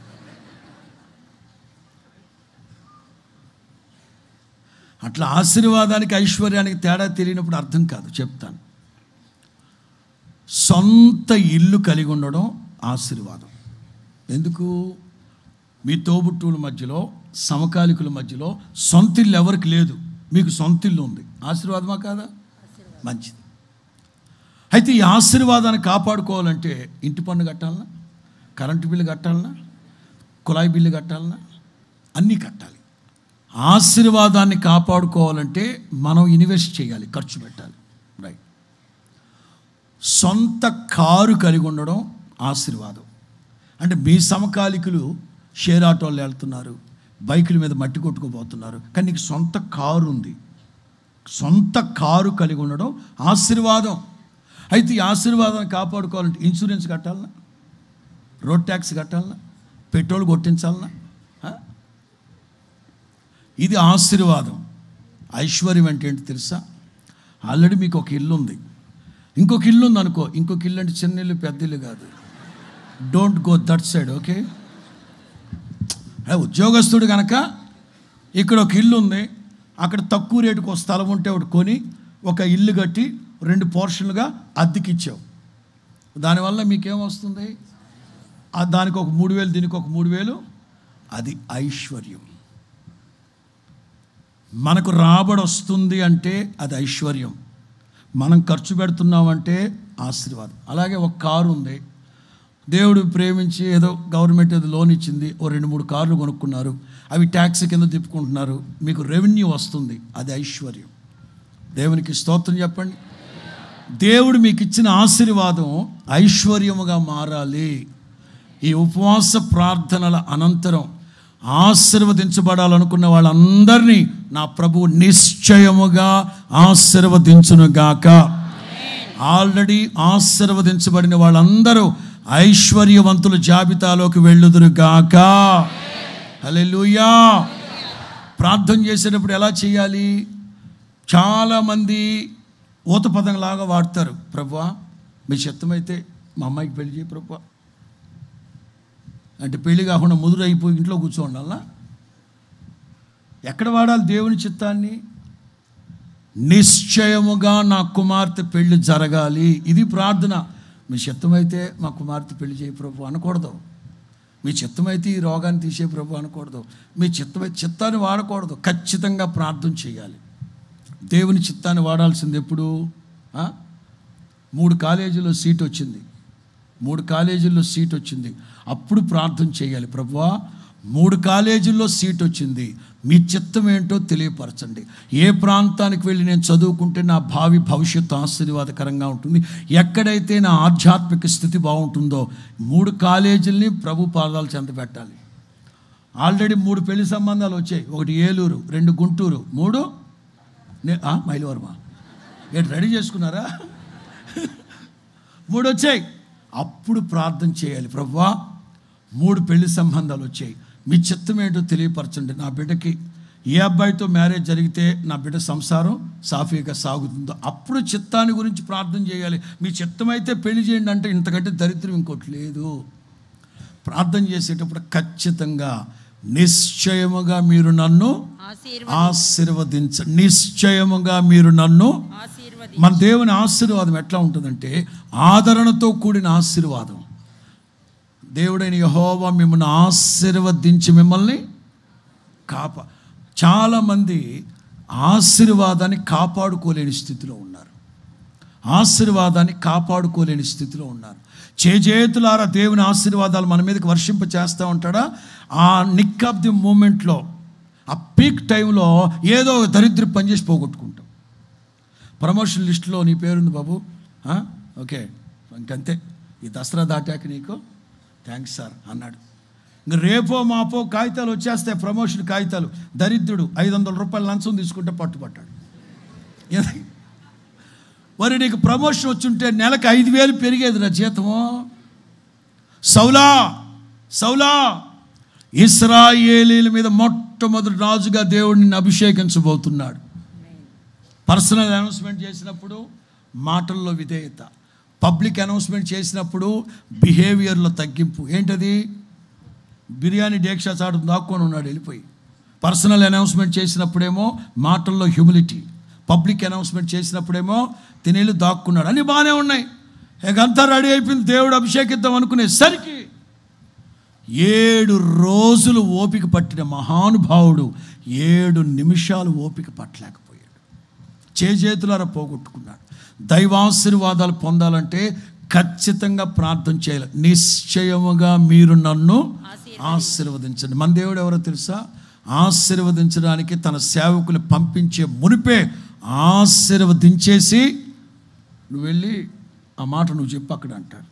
సంఖ్యాకాండం 23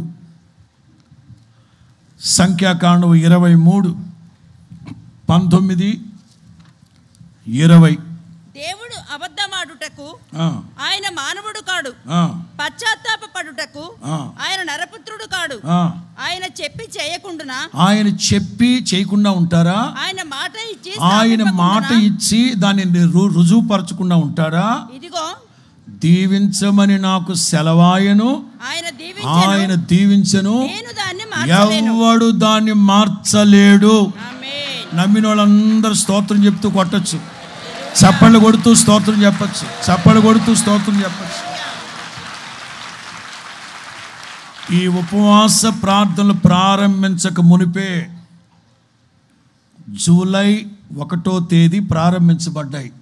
ఓ సేవకుడిగా నేను చెప్పనా, జూన్ 30వ తారీఖునే మీ ఆశీర్వాదాలన్నీ నా తండ్రి రాసి పెట్టాడు. విడతల వారీగా మీ మీద అలా చల్లుతూ ఉన్నాడు. ఇవాళ రేపు ఆఖరి 3 రోజులు in the name of Jesus hallelujah ఆశీర్వాదపు వర్షం కురియును గాక. ఖచ్చితంగా దేవుడు ఆశీర్వదించి మిమ్మల్ని కాపాడును గాక. గలతీ పత్రిక 3వ అధ్యాయం 13 నుంచి, గలేషియన్స్ చాప్టర్ 3:13 డౌన్వర్డ్స్, 13 నుంచి. ఆత్మను గురించిన వాగ్దానము విశ్వాసము వలన మనకు లభించినట్లు అబ్రహాము పొందిన ఆశీర్వచనము క్రీస్తు యేసు ద్వారా అన్యజనులకు కలుగుటకై క్రీస్తు మన కోసం శాపమై ధర్మశాస్త్రము యొక్క శాపము నుండి విమోచించెను. yes hallelujah హల్లెలూయా. hallelujah హల్లెలూయా. ఒకవేళ ఏవో శాపాలు, ఏవో శాతపళ్ళు, ఇంకా ఇంకా ఇంకా తాయెత్తులు, అంతరాలు ఏవో చేశారని ఇంకా చేశారనుకుంటారా?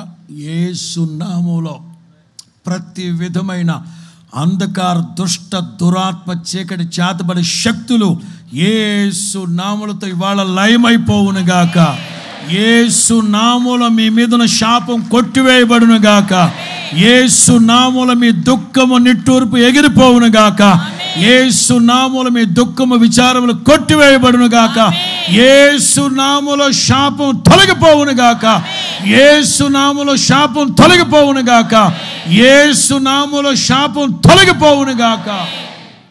అన్యజనులైన మన మీద ఉన్న శాపం యేసు క్రీస్తు కొట్టివేసి అబ్రహాముకి ఇవ్వబడిన ఆశీర్వచనానికి మనల్ని వారసులుగా మార్చాడు ఆయన. దేవునికి మహిమ కలుగునుగా. నిశ్చయముగా మన దేవుడు మనల్ని ఆశీర్వదించే దేవుడు. దేవునికి మహిమ కలుగునుగాక. నాలుగో మాట, నా సరిహద్దును విశాలపరచి. నాలుగో మాట ప్రాస్పెరిటీ. మొదటి మాట పిటియబుల్, రెండో మాట పెటిషన్, మూడో మాట ప్యాట్రనేజ్, నాలుగో మాట ప్రాస్పెరిటీ. ఆశీర్వాదం అయిన తర్వాత ఏంటంట? నా సరిహద్దులు విశాలపరచండి. ఇరుకు ఇరుకు ఇరుకు ఇరుకు ఇరుకు ఎక్కడ వేసిన గొంగలే అక్కడే ఉండకూడదు. విశాల పరచబడాలి. ప్రతిదీ ప్రతిదీ ప్రతిదీ ప్రతిదీ నా సరిహద్దుల్ని విశాలపరచడం. ఎంత ఎంత బైబిల్లో మనం చూస్తే 2 అంతలు, 5 అంతలు, 7 అంతలు, 10 అంతలు, 30 అంతలు, 60 అంతలు, 100 అంతలు,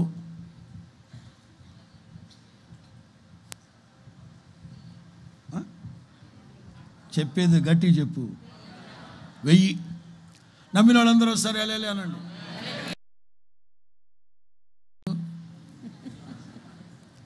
మా ప్రార్థనకు వస్తుంది ఒక అమ్మాయి.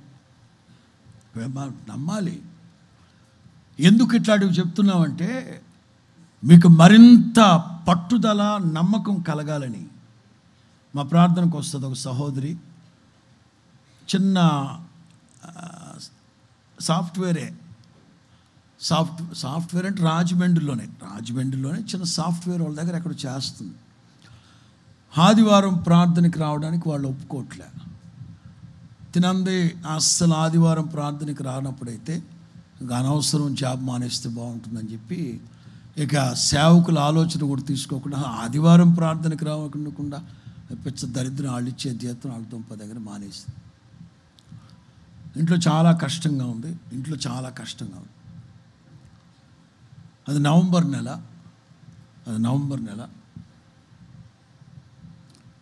ద్వితీయోపదేశకాండం తీసుకొని నేను ద్వితీయోపదేశకాండం మొదటి 4 అధ్యాయాల్లో ఉన్న పాయింట్లన్నీ తీసుకొని నవంబర్ నెలలో వాక్యం చెప్తూ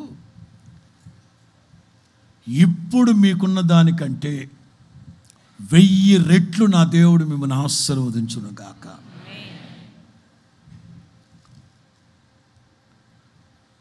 మా అమ్మాయి ప్రార్థనకు వచ్చే అమ్మాయి ఉద్యోగం మానేశాక ఈ ఊరగాయలు, ఆవకాయ, రొయ్యలు అవి పచ్చళ్ళు తయారు చేసి చిన్నగా 1/2 కేజీ అమ్ముతుండేవాళ్ళు. ఒక అతను మాటిచ్చి వీళ్ళ దగ్గర తక్కువ రేటుకు కొనుక్కొని బయట దేశాలకు పంపిస్తున్నాడని తెలిసింది. ఇంత మోసం చేస్తున్నాడు ఏంటి అని అనుకున్నారు. అయిపోయింది. అక్కడ కూడా చాలా ఇబ్బందిగా చాలకుండా జరుగుతూ ఉన్నాయి పరిస్థితులు. ఒకసారి మలేషియా నుంచి ఫోన్ వచ్చింది వీళ్ళకి, మా అమ్మ ప్రార్థన అమ్మాయికి. అక్కడ నుంచి తెలుగు వాళ్ళే, ఫలానోళ్ళ ద్వారా మేము మీ తీసుకున్నాం, మొత్తం మీద అతను 6 నెలలుగా మీ ఫోన్ నెంబర్ అడిగితే ఇవ్వలేదు, మొత్తం మీద మేము ఎట్లా పట్టుకున్నాం మీది అంటే. ఏంటండి అంటే వాళ్ళు అన్నారట, ఆవకాయ 1000 కేజీలు, రొయ్యల పచ్చడి 1000 కేజీలు. ఈ అమ్మాయి ఏందంట, ఊరుకోండి సార్ మాతో ఏంటి చేతులు మీకు, ఏది 1000 కేజీలు ఏం మాట్లాడుతున్నారు, కేజీ 1/2 కేజీ అమ్ముకోవడానికి మా బతుకుడు తెల్లారుతుంది ఏంటి, మేము చేసేది ఏంటి ఇక్కడ. సరే మీ అకౌంట్ నెంబర్ చెప్పండి, డబ్బులు వేస్తాం మీకు పెట్టుబడి లేకపోతే. ఒక్కొక్కటి 1000 కేజీలు 1000 కేజీలు 1000 కేజీలు 1000 కేజీలు 1000 కేజీలు. సార్ ఏం మాట్లాడుతున్నారు సార్, అకౌంట్ నెంబర్ పంపించమ్మా నువ్వు. విదిన్ సెకండ్స్లో వాళ్ళు పెట్టుబడికి డబ్బులు పంపిస్తే ఒక్కొక్క ఊరగాయ ఒక్కొక్క పచ్చడి 1000 కేజీలు 1000 కేజీలు 1000 కేజీలు 1000 కేజీలు 1000 కేజీలు. మీ దేవుడైన యెహోవా మిమ్మల్ని ఇప్పుడు ఉన్న దానికంటే 1000 రెట్లు ఆశీర్వదించును గాక. మలేషియా నుంచి ఫోన్ వచ్చింది. ఆ తర్వాత 7-8 దేశాలకి సప్లై చేస్తూ ఉన్నారు. విస్తరణ విస్తరణ విస్తరణ. విశ్వసించాలి. ఎబ్బేజు ప్రార్థన చేస్తున్నాడు, మీరు నిశ్చయముగా మీరు నన్ను ఆశీర్వదించాలి, మరోవర్ విస్తరింప చేయండి, నాకు కలిగిన ప్రతిదీ ఎక్స్పాన్షన్ ఈజ్. ఆదాము హవ్వ ఫలించండి, అభివృద్ధి చెందండి. నోవాహు కుమారుల్ని మీరు ఫలించండి, అభివృద్ధి చెందండి. ఆ నోవాహు ఒక కొడుకును ఆశీర్వదిస్తూ నీవు విస్తరించాలి విస్తరించాలి. సేవకులుగా మేము కూడా ఏదో ఎక్కడ వేసిన గొంగలు అక్కడ ఉన్నట్లు ఉండకూడదు. సేవకులు మేము కూడా ప్రార్థన చేసుకొని సేవ సరిహద్దులు విశాలపరచబడాలి. అది మేము సేవకులుగా. మీకు కలిగినవి ఇప్పుడు ఉన్నదానికంటే. ద్వితీయోపదేశకాండం 1వ అధ్యాయం, ద్వితీయోపదేశకాండం 1వ అధ్యాయం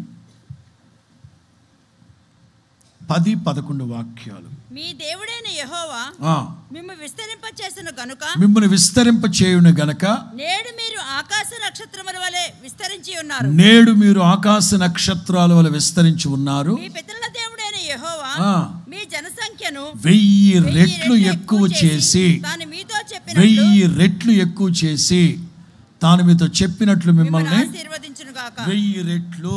దేవునికి స్తోత్రం, మహిమ కలుగును గాక. 1000 రెట్లు 1000 రెట్లు. ఈ నెల వాగ్దాన సందేశ కూడికలో కూడా ప్రభు చెప్పారు. భక్తులు అంటారు, యెహోవా నీవు జనమును వృద్ధి చేసితివి, నీవు జనమును వృద్ధి చేసితివి, యెహోవా నామమునకు మహిమ కలుగును గాక. నేను రాజమండ్రి వెళ్ళిన ప్రారంభ దినాల్లో కొద్ది మంది ఉండేవారు. ఆ కొద్ది మంది వేవేల మందిగా మార్చబడ్డారు.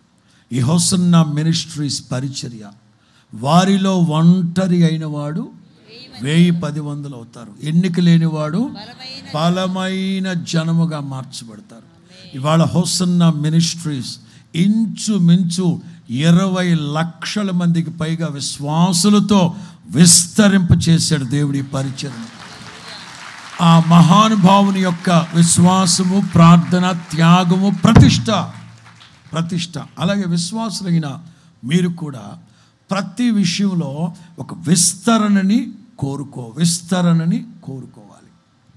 ఆధ్యాత్మికంగా చెప్పాలంటే మీ విశ్వాసం విస్తరించాలి, ప్రార్థనా జీవితం విస్తరించాలి. జేకబ్ 20 ఏళ్ల క్రితం తల్లిదండ్రులు వదిలిపెట్టి వెళ్ళేటప్పుడు 3 ముక్కలు ప్రార్థన చేశాడు. ఏమిటి ఆ 3 ముక్కలు? నేను వెళుతున్న ఈ మార్గం అంతట్లో మీరు నాకు తోడై ఉండి బువ్వెట్టండి, బట్టలు ఇవ్వండి, ఉండటానికి యేసునామములో అడుగుతున్నాము తండ్రి అన్నాడు. 3 మొక్కలు. 20 ఏళ్ల తర్వాత యబ్బోకు రేవు దగ్గర ప్రార్థన చేస్తుంటే సాక్షాత్తు దేవుడే అంటారు, తెల్లవారిపోతుంది, నన్ను విడిచిపెట్టు, నేను వెళ్ళాలి అంటే పెనుగులాడి రాత్రంతా పోరాడి, అంటే ప్రార్థనా జీవితం అనేది విస్తరించింది. అలాగే మీ విశ్వాసం విస్తరించాలి, ప్రార్థనా జీవితం విస్తరించాలి, దేవునితో మీకున్న ఆత్మీయ అనుబంధం విస్తరించాలి. మర పొరపాటున ఉండకూడదు. చదువుదాం. యెషయా గ్రంథం 60:22. యెషయా గ్రంథం 60:22. వారిలో ఒంటరి అయిన వాడు 1000 మంది అగును, ఎన్నిక లేని వాడు బలమైన జనమగును. యెహోవానగు నేను తగిన సమయములో ఈ కార్యములను త్వరపెట్టుదును, తగిన కాలమున ఈ కార్యాలు త్వరపెట్టుదును. దేవుడే ఆసక్తి పూని, దేవుడే కలుగు చేసుకొని, దేవుడే ఒక అడుగు మన ముందు వేసి చేస్తానంటే మనం ప్రభువుకు అప్పగించుకోవాలి. మీకున్న ప్రతిదీ విస్తరించాలి, ఎస్టాబ్లిష్ అవ్వాలి.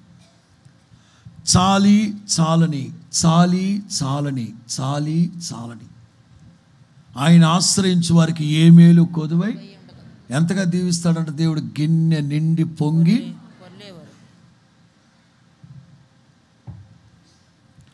దీని అర్థం తెలుసా? గిన్నె నిండి పొంగి పారడం అంటే, గిన్నె నిండా ఉంటే నాకు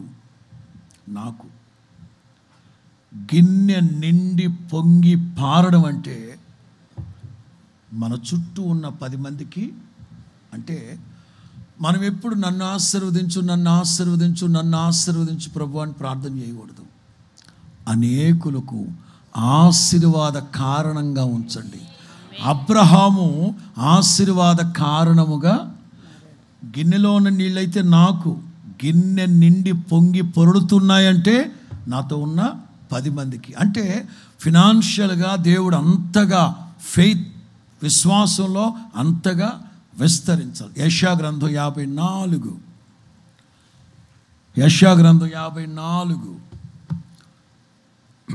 2-3 వాక్యాలు. నీ గుడారపు స్థలమును విశాలపరచుము. యెషయా గ్రంథం 54:2-3 వాక్యాలు. నీ గుడారపు స్థలమును విశాలపరచుము, నీ గుడారపు తెరలు విశాలపరచుము, నీ నివాస స్థలపు తెరలు నిరాటంకంగా సాగనిమ్ము, నీ త్రాళ్లను పొడుగు చేయు, నీ మేకులను. హల్లెలూయా. విశ్వాసంతో మనం అడుగు ముందుకేయాలి. ఏదైతే మనం విస్తరింపు చేసుకుంటూ వెళతామో అంతగా దేవుడు మన విశ్వాసాన్ని ఘనపరుస్తాడు. అప్పుడప్పుడు చాలామంది చెప్తూ ఉంటారు, ఒక్కోసారి ఈ మనుషుల మనస్తత్వాలు ఇట్లుంటాయి. ఒకటి, మన విశ్వాస పరిమాణాన్ని బట్టి సరిపోద్దులే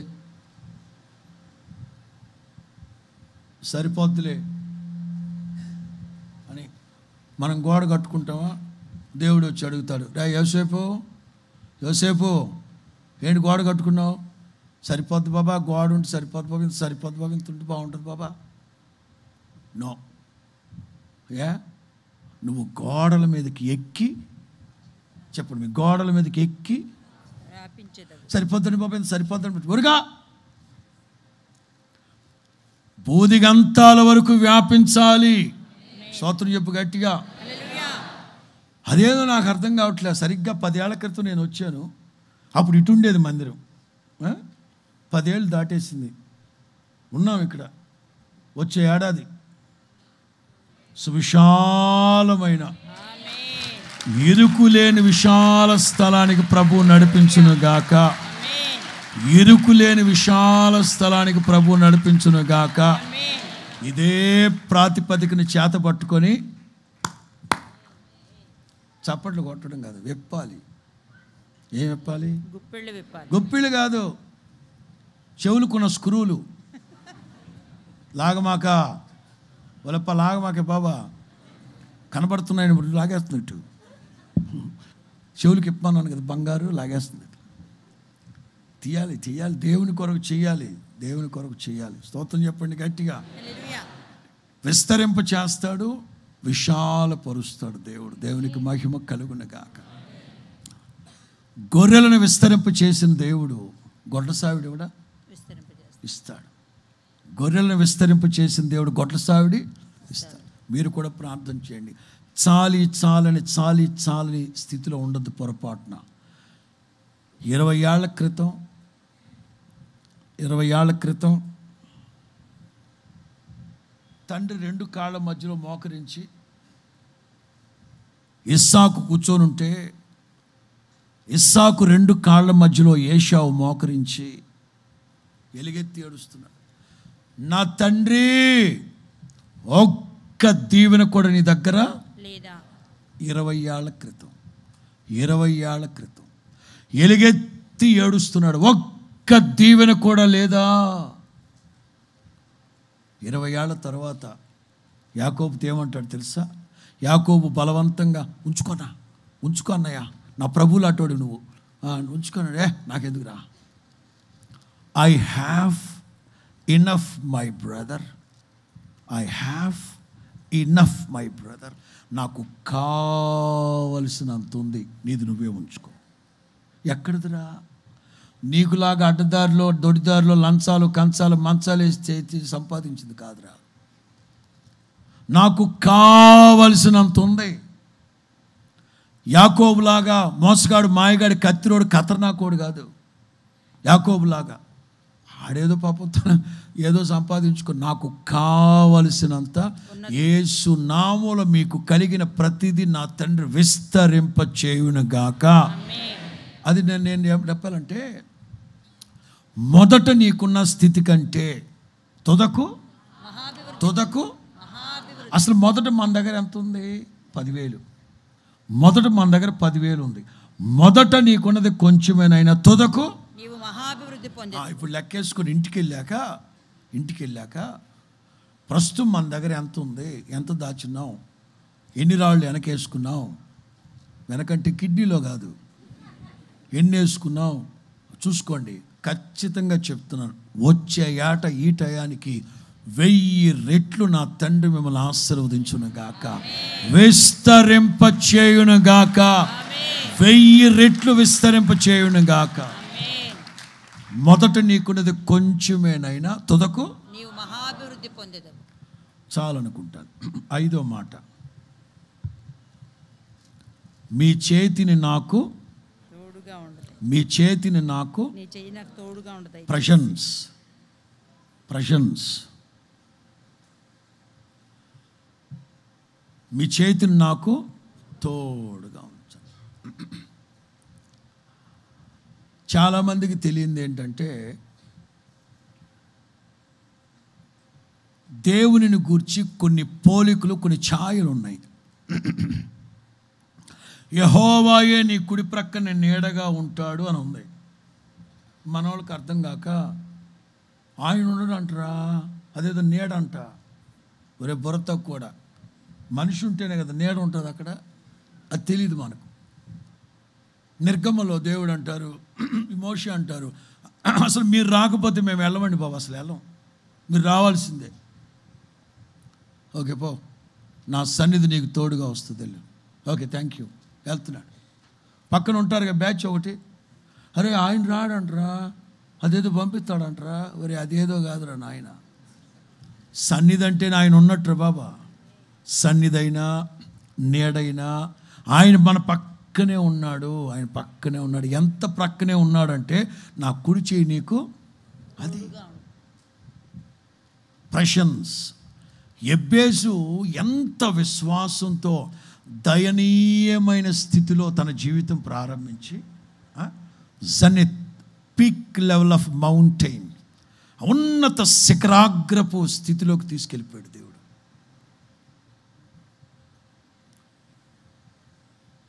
అంటే మీ మీ మీ మీ మీ చేతిని నాకు తోడుగా. యెషయా గ్రంథం 41, ఐజయా చాప్టర్ 41:13, 41:13. నీ దేవుడైన యెహోవానకు నేను నీ దేవుడైన యెహోవానకు నేను భయపడకుము, నేను నీకు సహాయం చేస్తాను చెప్పుచు నీ కుడి చేతిని స్తోత్రం చెప్పండి గట్టిగా, నీ కుడి చేతిని. ఇంకేంటంటే భయం మనకు చెప్పండి. మీ చేతిని నాకు తోడుగా ఉంచమని అడుగుతున్నాడు, కానీ దేవుడు అంటారు నీ కుడి చేతినే నేను పట్టుకొని ఉన్నాను రా బాబు, నీ కుడి చేతిని నేను పట్టుకుంటాను, నీ మీద దృష్టి నిలుపుతాను, నీకు ఆలోచన శ్రేయస్కరమైన శ్రేష్టమైన మార్గాల్లో ప్రయోజనకరమైన మార్గాల్లో నేను నిన్ను. దేవుని కుడి హస్తం మనకు తోడుగా ఉండాలి. ఎప్పుడైనా ఇట్లాంటి అనుభవాల్లోకి మీరు వెళ్ళారా? దేవుని సన్నిధిలో ప్రార్థిస్తూ ఉన్నప్పుడు, దైవ సన్నిధిలో ప్రార్థన చేస్తున్నప్పుడు నా దేవుని హస్తం మిమ్మల్ని తట్టినట్లు కానీ మిమ్మల్ని తాకినట్లు కానీ ఎప్పుడైనా అనుభవాల్లోకి వెళ్ళారా? ఆలాపన కాదు, రియాలిటీ. అప్పుడప్పుడే యేసన్న గారు ఆరోగ్యం కుదురుపడుతూ ఉంది. ఓ 18 ఏళ్ల వయసు ఉంటుందేమో. అప్పుడే 7 సంవత్సరాల దయ్యపు శక్తుల్లో నుంచి విడిపించబడి అప్పుడప్పుడే ప్రార్థన చేసుకుంటూ, అప్పుడప్పుడే వాక్యం చదువుకుంటూ, అప్పుడప్పుడే కాస్త భక్తి జీవితంలో యవ్వన జీవితాన్ని స్థిరపరచుకుంటున్న రోజులు ఓ 18 ఏళ్ళు ఉంటాయి. ఉపవాస ప్రార్థన చేసుకుందామని గదిలోకి వెళితే వాళ్ళ అమ్మగారు వచ్చారంట. అరే ఇప్పుడిప్పుడే కుదుటపడింది ఆరోగ్యం, 7 సంవత్సరాలు రక్తం కక్కుతూ తిరిగావు, ఇప్పుడు వద్దు నాయన. లేదమ్మా, ఒక్కరోజు ఉపవాసం ఉండి ప్రార్థన చేసుకుంటాను. ఉప్మా తిని ఉపవాసం ఉండి నాయన. అసలు ఉప్మా తింటే అది ఉపవాసం అనరంటమ్మా. సరే నీ సావు సావు. అందరూ మా అమ్మో ప్రక్కన, ఫ్రెడ్ అన్న వాళ్ళ అమ్మో ప్రక్కన, మేరెక్కో ప్రక్కన. వద్దు వద్దు వద్దు. చివరికి ఫ్రెడ్ అన్న వాళ్ళ నానంటే కొంచెం భయం. సరే ప్రార్థన చేసుకుంటున్నారట. ఉదయం 9 గంటలకు నిలువు మోకరించిన వాడు ఉదయం 9 గంటల నుంచి 2-2:30 వరకు నిలువు మోకాళ్ళ మీద ఉండి, ఇక నిలువు మోకాళ్ళ మీద ఉండలేక 2 చేతులు కింద కొంగి 2 చేతులు ఇట్లా పెట్టారట. 2 పాదాలు ఆయన చేతులతో 2 పాదాలు పట్టుకున్నారట. పట్టుకొని మా అన్న అంటే ఫ్రెడ్ అన్న వాళ్ళ నాన్న అసలు నేను ఏం ప్రార్థన చేస్తున్నాను వినడానికి అక్కడికి వచ్చి నుంచొని వింటున్నాడేమో అని పాదాలు గట్టిగా పట్టుకొని, అన్నా నన్ను కొట్టద్దన్నా అని కళ్ళు తెరిచాడు. చూస్తే ఎవరు లేరు అక్కడ. వేసిన తలుపు వేసినట్టుగానే ఉంది. గదిలో ఎవరు లేరు. ఇప్పుడు నేను పట్టుకున్న పాదాలు ఎవరివి? నేను ముట్టుకున్న పాదాలు ఎవరివి? మన ప్రభు ఎవరో తెలుసా? నిజముగా మొర్రపెట్టినప్పుడల్లా సమీపముగా ఉండేది. సమీపముగా ఉంటేనే ఆయన చెయ్యి మనల్ని తాగుతుంది. సమీపంగా ఉంటేనే ఆయన హస్తం మనల్ని ముట్టుకుంటుంది. ఏ హస్తం అది? ఆయన చేతిలో నిత్య సుఖ సంతోష సౌభాగ్యాలు ఉన్నాయి. స్తోత్రం చెప్పండి గట్టిగా. జస్ట్ మీ చేతిని నాకు తోడుగా ఉంచండి చాలు. ఏముంది అందులో? మునిగిపోతున్న పేతురు జీవితాన్ని చెయ్యి చాపి పట్టుకొని పై జలరాశులలో నుంచి పైకి లేవనెత్తిన హస్తం అది. స్తోత్రం చెప్పండి గట్టిగా. ఇర్మియా, నీవు నా సేవ చేయాలి. నా వల్ల కాదండి, నేను మాట్లాడలేను, నాకు మాట్లాడడం చేత కాదు, నాకు కుదరదు. ఓహో అదా, ఏదైతే నీకు డిఫెక్ట్ అనుకుంటున్నావో, ఇర్మియా 1వ అధ్యాయం ఉంటుంది, యెహోవా చెయ్యి చాపి అతని నోటిని ముట్టెను. అప్పుడు యెహోవా చెయ్యి చాపి నా నోరు ముట్టి ఇలాగూ సెలవిచ్చెను, ఇదిగో నేను నీ నోట నా మాటలు ఉంచి ఉన్నాను, పెళ్ళగించుటకును లేక నేడు నిన్ను ప్రతిష్ఠించి ఉన్నాను. స్తోత్రం చెప్పండి గట్టిగా. సేవకులారా, మీ విరోధులు శత్రువులు కాదనడానికి వీలు కాని వాక్కుని జ్ఞానాన్ని, సేవకి ఏదైతే డిఫెక్ట్ అనుకుంటున్నావో నా ప్రభు కరుణాహస్తాన్ని చాపి ముట్టునుగాక. హల్లెలూయా. పేతురు మునిగిపోతూ ఉన్నాడు. మునిగిపోతూ ఉన్న పేతురుని ప్రభువా నన్ను కరుణించమంటే చెయ్యి చాపి పైకి లేపాడు. ఒకవేళ ఎవరైనా ఏదైనా ఊబిలో మునిగిపోతున్నారేమో, ఏదైనా నరక కోపంలో దిగిపోయి ఉన్నారేమో, ఒక్కసారి ప్రభు పాదాలు పట్టుకొని కరుణించమని నువ్వు పిలవగలిగితే వెంటనే నా ప్రభు హస్తం నిన్ను లేవనెత్తునుగాక. హల్లెలూయా. నేను చాలా విషయాలు ఆ మధ్య మిమ్మును రక్షింప నేరకుండునట్లు యెహోవా హస్తము, ఐ థాట్ 10 ఏళ్ల క్రితం అనుకుంటాను, రక్షణ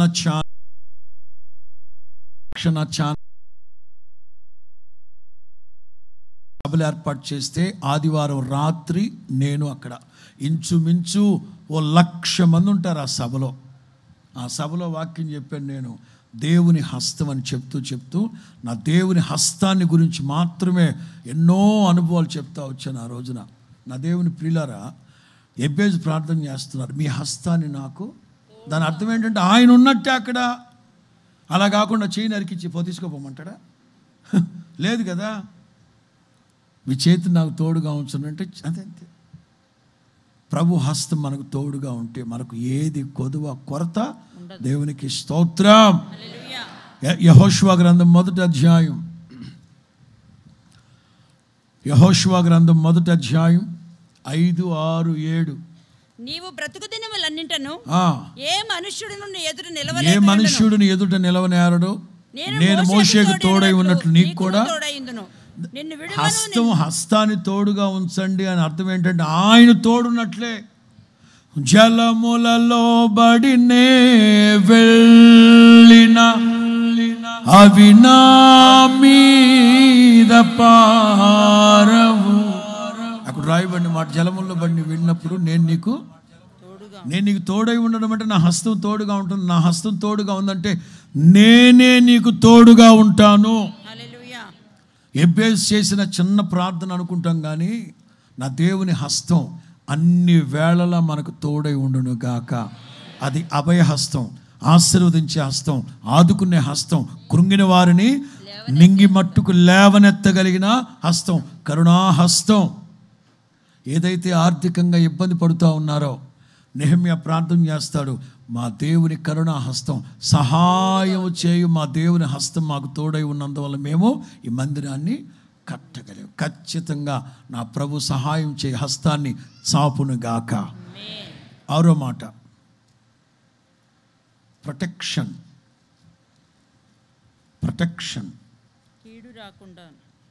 కీడు రాకుండా నన్ను తప్పించుము. చేద్దామా ప్రార్థన? అందరూ తల్లపైకి స్టార్ట్ చేయండి. పరలోకమందున మా తండ్రి, చెప్పండి. పరలోకమందున మా తండ్రి, మీ రాజ్యం పరలోకమందు ఎలాగో భూమి మీద అలాగునా. టైం అయిందిగా 10:15 అయిందిగా. ఫస్ట్ పాయింట్ అదే, ఆహారం. 2, రుణమాఫీ. వాళ్ళు చెప్తానే ఉంటారు, మీరు వేస్తానే ఉంటారు. వాళ్ళు చేసేది లేదు, వీళ్ళు సచ్చేది లేదు. మీకు సిగ్గు ఉండాలి. చేయరని తెలుసు, వేస్తూ ఉంటారు. ఇదేంటో మనకు అదే మరి హ్యుమానిటీ అంటే అదే. చల్తిగనాం గట్టి పోతూ ఉంటాయి బండ్లు, అంతే. 2, రుణమాఫీ. 3, కీడులో నుంచి మమ్మల్ని. ఎందుకంటే రాజ్యము బలము. ఎన్ని పాయింట్లు ఉన్నాయండి అందులో? 3 పాయింట్లు. ఆహారం, అప్పులు లేని జీవితం, అపాయం రాకుండా, కీడు రాకుండా మమ్మల్ని. ప్రొటెక్షన్. దైవ జనాంగమా, ఆలోచిద్దామా? అసలు కీడు అనేది ఎంత దుర్మార్గమైన అనుభవం తెలుసు. కీడు అంటే అక్కడెక్కడి నుంచో, పాకిస్తాన్ నుంచో, బంగ్లాదేశ్ నుంచో, చపాతీ మొహమ్మోడు చైనా వాడి దగ్గర నుంచో కాదు. Inner circle. పిల్లనిచ్చిన మామ ఒక్కదాన్ని కాదు, 2 కూతుళ్ళని, 2 దాసీలను అప్పచెప్పాడు యాకోబుకి. ఎవరాడు? లాబాను. ముక్కు మీద ఏలిపెట్టి చెప్తున్నాడు, నీకు కీడు చేయడం నాకు బాగా, నీకు హాని చేయడం నాకు బాగా. మరి చేయను. ఎందుకు? నిన్న రాత్రి మీ తండ్రి దేవుడు, మీ తాత దేవుడు క్లాస్ పీకాడు రాత్రి. నీకు కీడు చేయడం నాకు బాగా తెలుగు బైబిల్లో బంధువులను, ఇన్ ఇంగ్లీష్ ఇంటి పేరటోళ్ళని 2 లారీలు జనాన్ని వేసుకొచ్చాడు. ఇటు ఒంటూపు రోడ్డు మీదకి. యాకోబు ఒక్కడే వేసేస్తాను, లేపేస్తాను, పొడిచేస్తాను అంటాడు. చేయమంటే చేయను అంటాడు. ఇందుకేగా తెలుగులో సామెత పుట్టింది, అరిసే కుక్కలో. అలాగని తొందరపడి పోమాకండి, ట్రెండ్ మారింది, పిక్కలు పీకేస్తాయి. స్తోత్రం చెప్పు గట్టిగా. పిల్లనిచ్చిన మామ. యోసేపు చరిత్ర చెప్పక్కర్లే. అన్నలారా 50-20 మీరు నాకు కీడు చేయాలనుకున్నారు, మీరు నాకు కీడు చేయాలనుకున్నారు. సేవలో నాయకత్వానికి విరోధంగా, నడిపింపుకి విరోధంగా ఉంటారు కొంతమంది కోరహులాటోళ్ళు. దావీదు మీదకి వాళ్ళ మామ లేచాడు. దానియేలు చేస్తూ ఉన్న ఉద్యోగంలో ప్రధాని మొదలుకొని పాకీజా వరకు ఏకమయ్యారు. పాకీజా లేదు కానీ ప్రధాని, సహస్రాధిపతులు, సైన్యాధిపతులు అందరూ ప్రధాని మొదలుకొని పాకీజా వరకు ఏకమయ్యారు. దానియేలుకి ఏదైనా కీడు చేద్దాం, కీడు చేద్దాం. ప్రతి చోట కీడు కీడు కీడు, అపాయం, ఏదో ఒకటి చేద్దాం వాళ్ళని.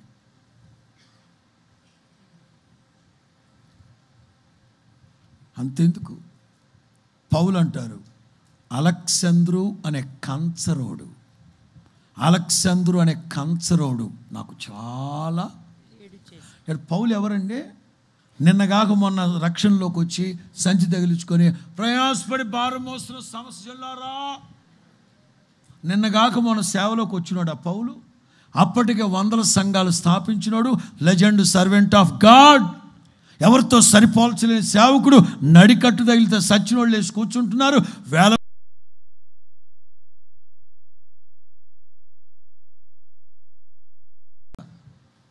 అలెగ్జాంద్రు అనే కంచరోడు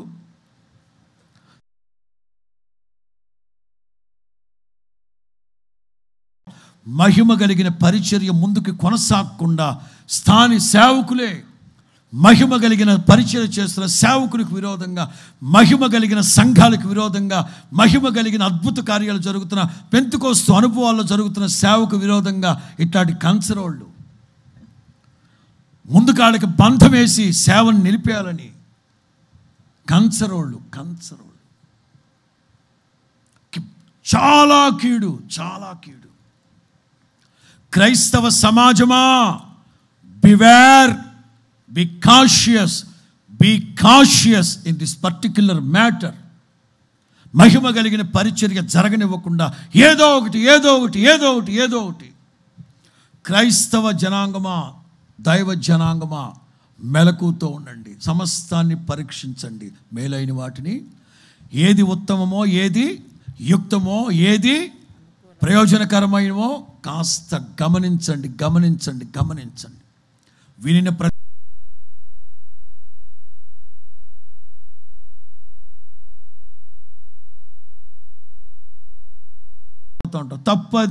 తప్పది. ఉదాహరణలు 2 చెప్తాను మీకు. 100% proof against truth, 100% proofs against truth. నన్ను లేగమ్మా, బ్లూ చొక్క తమ్ముడు లేక, మీరు కాదు, తమ్ముడు. యోసేపు పొతిఫర్ వచ్చాడు. వాళ్ళ భార్య చేతిలో ఇది ఉంది. ఇది ఎవరిదిరా? నాదేనండి. ఇది ఎవరిదిరా? ఆడిదేనండి. ఇది 100% ప్రూఫ్ అగెయిన్స్ట్. ఇది యోసేపుదే. కానీ యోసేపు తప్పు చేశాడా? మాట్లాడాలి. ఇది యోసేపుదే కానీ తప్పు చేశాడా? ఇట్లాగే ఉంది ఈ రోజున, ఇట్లాగే ఉంటున్నాయి ఈ రోజున. జాగ్రత్త. కూర్చున్నాను. మరియమ్మ తల్లి గర్భంతో ఉంది. కొంచెం ఆనవాళ్ళు కనబడుతున్నాయి. 100% ప్రూఫ్ అగెయిన్స్ట్. కనబడుతుంది ప్రూఫ్ ఇక్కడ, గర్భిణి కాదంటే ఎట్లా? కానీ మరియమ్మ తల్లి ఎక్కడో తిరిగేసి వచ్చిందా? మరియమ్మ తల్లి రోత పని చేసిందా? కాదే. 100% ప్రూఫ్స్ అగెయిన్స్ట్. చాలా జాగ్రత్త. నీతి న్యాయములు కలిగిన నా తండ్రి ఉన్నాడు. నిన్న రాత్రి కూడా చెప్పాను. నా ప్రభు అయిన Yesu Kristu like a advocate. పరిశుద్ధాత్ముడు he is also like a advocate. రోమపత్రిక 8వ అధ్యాయం 26, రోమన్స్ 8:26. అటువలే ఆత్మయు మన బలహీనతను చూచి సహాయము చేయుచున్నాడు. ఎలయనగా మనము యుక్తముగా ఎలాగో ప్రార్థన చేయవలనో మనకు తెలియదు గాని ఉచ్చరింప శక్యము గాని మూలుగులతో ఆత్మ తానే మన పక్షముగా విజ్ఞాపనము చేయుచున్నాడు. పరిశుద్ధాత్ముడు అనేవాడు అడ్వకేట్. మన పక్షముగా ఎవరి దగ్గర? తండ్రి దగ్గర. పరిశుద్ధాత్ముడు మన పక్షముగా అడ్వకేట్గా నిలిచి తండ్రి దగ్గర విజ్ఞాపన చేస్తున్నాడు. 34వ వాక్యం. శిక్ష విధించువాడెవడు? చనిపోయిన క్రీస్తు యేసే.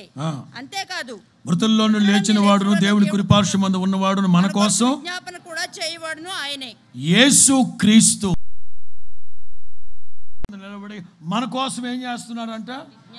మాట్లాడాలి. మన కోసం పరిశుద్ధాత్ముడు మన పక్షముగా, యేసు క్రీస్తు ఓ ప్రక్కన, పరిశుద్ధాత్ముడు ఓ ప్రక్కన. జస్ట్ లైక్ అడ్వకేట్స్, అడ్వకేట్గా నిలిచి మన కోసం విజ్ఞాపన చేస్తుంటే పనికి మాలినోడా, నీకు దేవసం బెట్ట, నువ్వు జడ్జి సీట్లోకి వెళ్ళిపోతావు. ఏంటిరా? జడ్జి సీట్లోకి వెళ్ళిపోయాడు.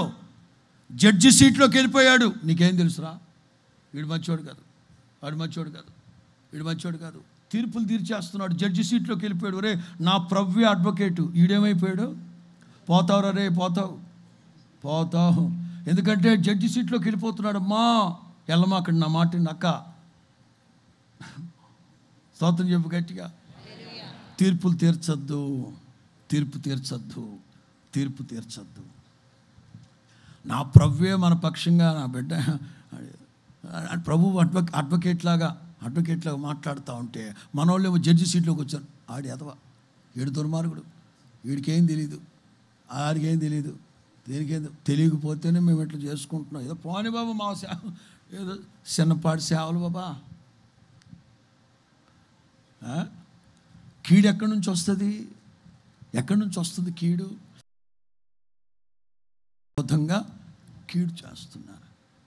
అందుకే పౌలు ప్రతి పత్రికలో, ఇంచుమించు ప్రతి పత్రికలో అంటారు, సహోదరులారా మా కోసం ప్రార్థన చేయండి. పరిశుద్ధుల కొరకు పూర్ణమైన పట్టుదలతో మీరు మీ బాధ్యత, మీ క్రైస్తవ సంఘాల మీదన, భుజస్కంధాల మీదన గురుతర బాధ్యత, పరిశుద్ధుల కొరకు పూర్ణమైన పట్టుదలతో ప్రార్థన చేయండి. మీ పాదములకు రాయి తగలకుండా ఒక కాపుదల, ఒక ప్రొటెక్షన్. సాతానుగాడు అంటున్నాడు, ఏండి యోబు ఉత్తకే భక్తి చేస్తున్నాడా ఏమిటి? నీవు అతనికి 1వ అధ్యాయం 10వ వాక్యం, యోబు గ్రంథం 1:10.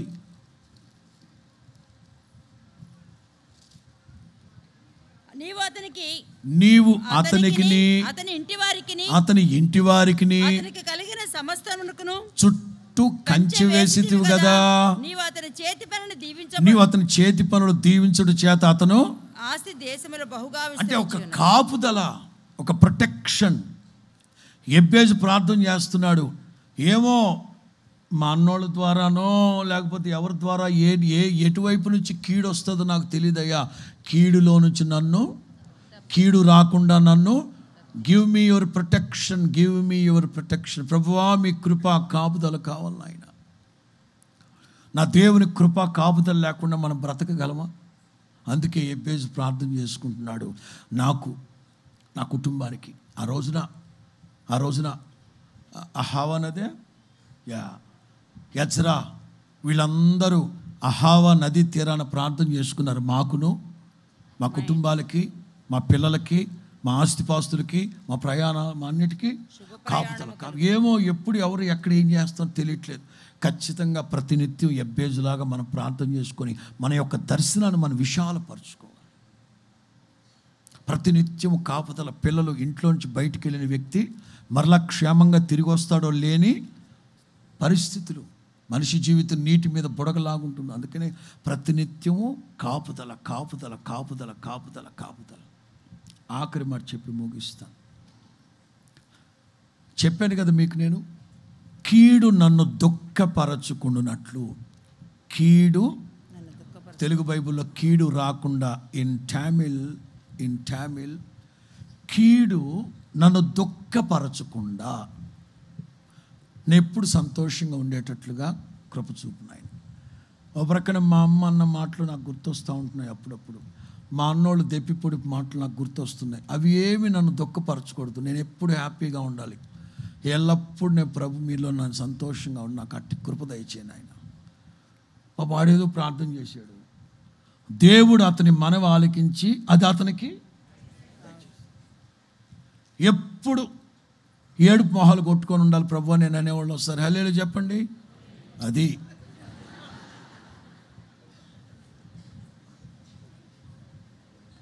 ఎప్పుడు నాకులాగా హ్యాపీగా ఉండాలి. మీరు సంతోషంగా ఉండాలి, ఆనందంగా ఉండాలి.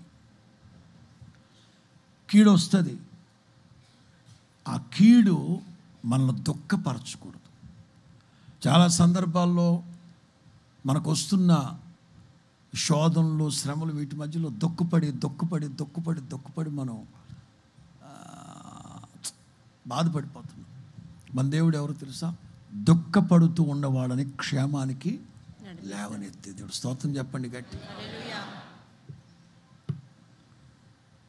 యోహాను సువార్త 16వ అధ్యాయం 3 మాటలు ఉంటే నేను చెప్తాను మీకు.